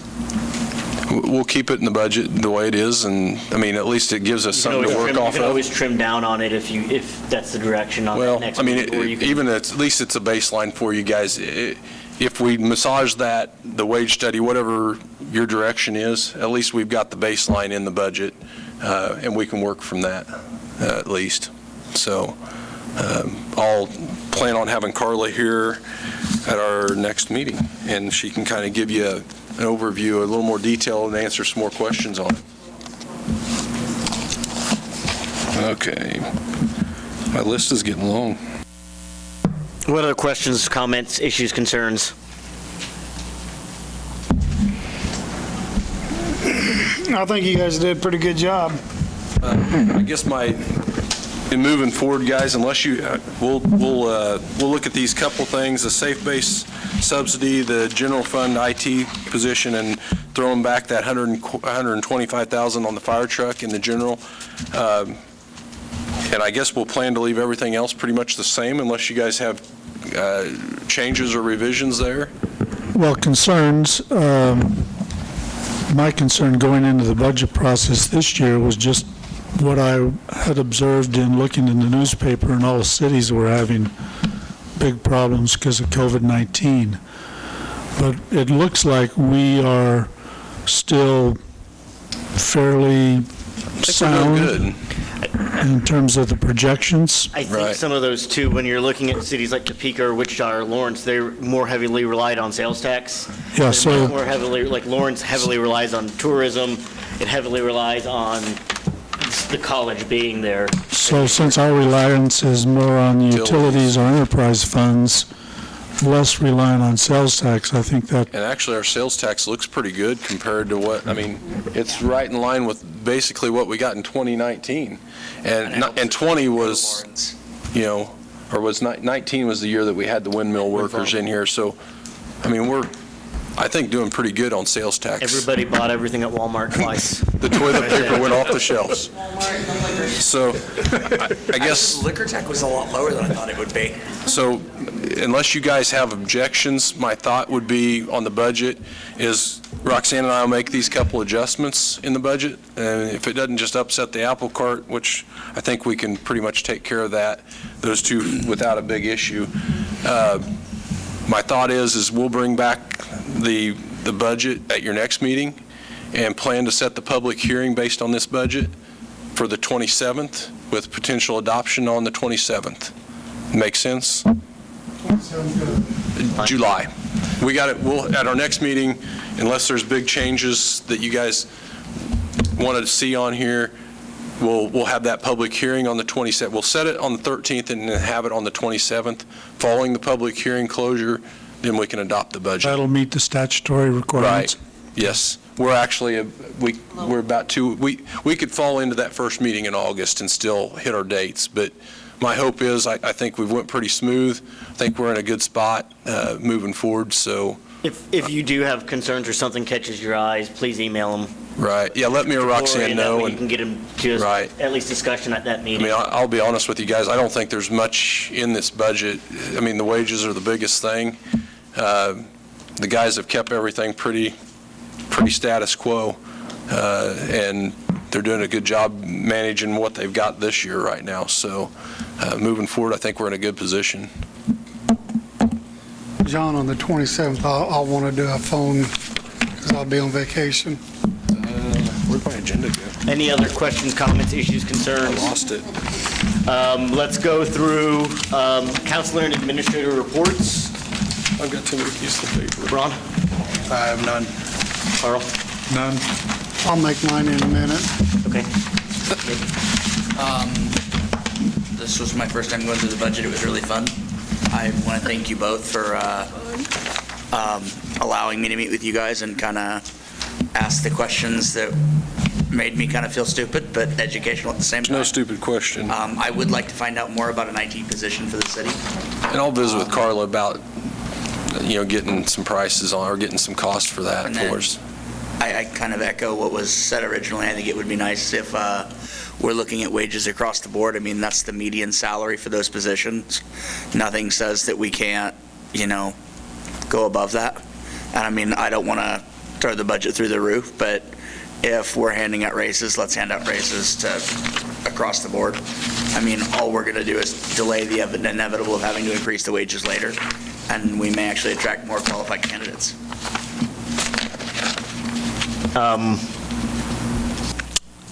For all the guys working all their crews out, remember, stay hydrated. It's hot. Remember as well, kids are out playing later. Keeping eyes on the road. That's it for me. I just want you to thank all the department heads. This made this budget hearing really go quite easily, and thank them for that. And if we could get I'd still like to see that wage survey from the League of Municipality. They didn't do it this year. They didn't? COVID? Okay. One of the problems with them is they include the large metro areas in there, and that always throws everything into kind of whack sometimes. Is that right, Carl, on a lot of them? On the leagues? The league includes the large metro areas in their average. They include every city that puts in the data. Okay.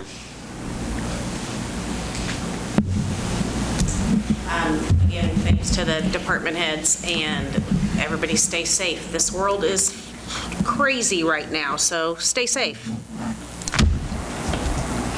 Nothing. Okay, I've had like a dozen people ask me why we shoot fireworks off for a week in Iola, and they do not like it. How do we change that? That's the city guidelines mirror the state allowances. Well, other towns have 3 or 4 days. Why do we have 7? Well, from my memory, we used to have 3 or 4 days, and it was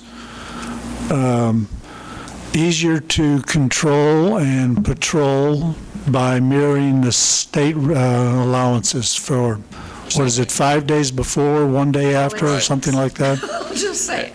And honestly, we didn't allow any shooting off in the city limits prior to, That was Kendall Collins. yeah, back when this first council was when it kind of changed back It then. happened, and Right. it was a, Well, people don't like it. I mean, we can certainly review it, and if you want to, I mean, we can bring it up for discussion. I'm not sure that's a... Right now. Right. Here. Right, yeah, it's not going to do anything now. It was too early and too, whatever. You have to bring it up in March. I'm going to make a note on my calendar. Eugene, did you have a report or just a motion to make later? Okay. The only thing I have, guys, is, I want to I appreciate you guys coming in and taking the time, because I think that made this thing go a lot smoother, and I know it took time out of your day. I believe we've got interviews scheduled for the 29th, next Monday, tentatively.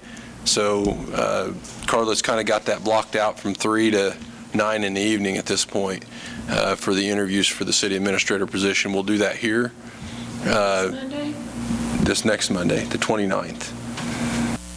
You're bringing the pizza, Kim. If it's 3 to 9, I'll be bringing. I mean, that's the block that was scheduled out. So we shouldn't need all of that. Right. No. And it'd all be an executive session at that point. But convention and tourism funds we talked about, and setting the public hearing, that's all I've got, guys. I appreciate your time. I'll make a motion that we adjourn this phone meeting for the evening. There's a motion, second. All those in favor, please show a voting sign. Opposed? Motion passes. I guess. Oh.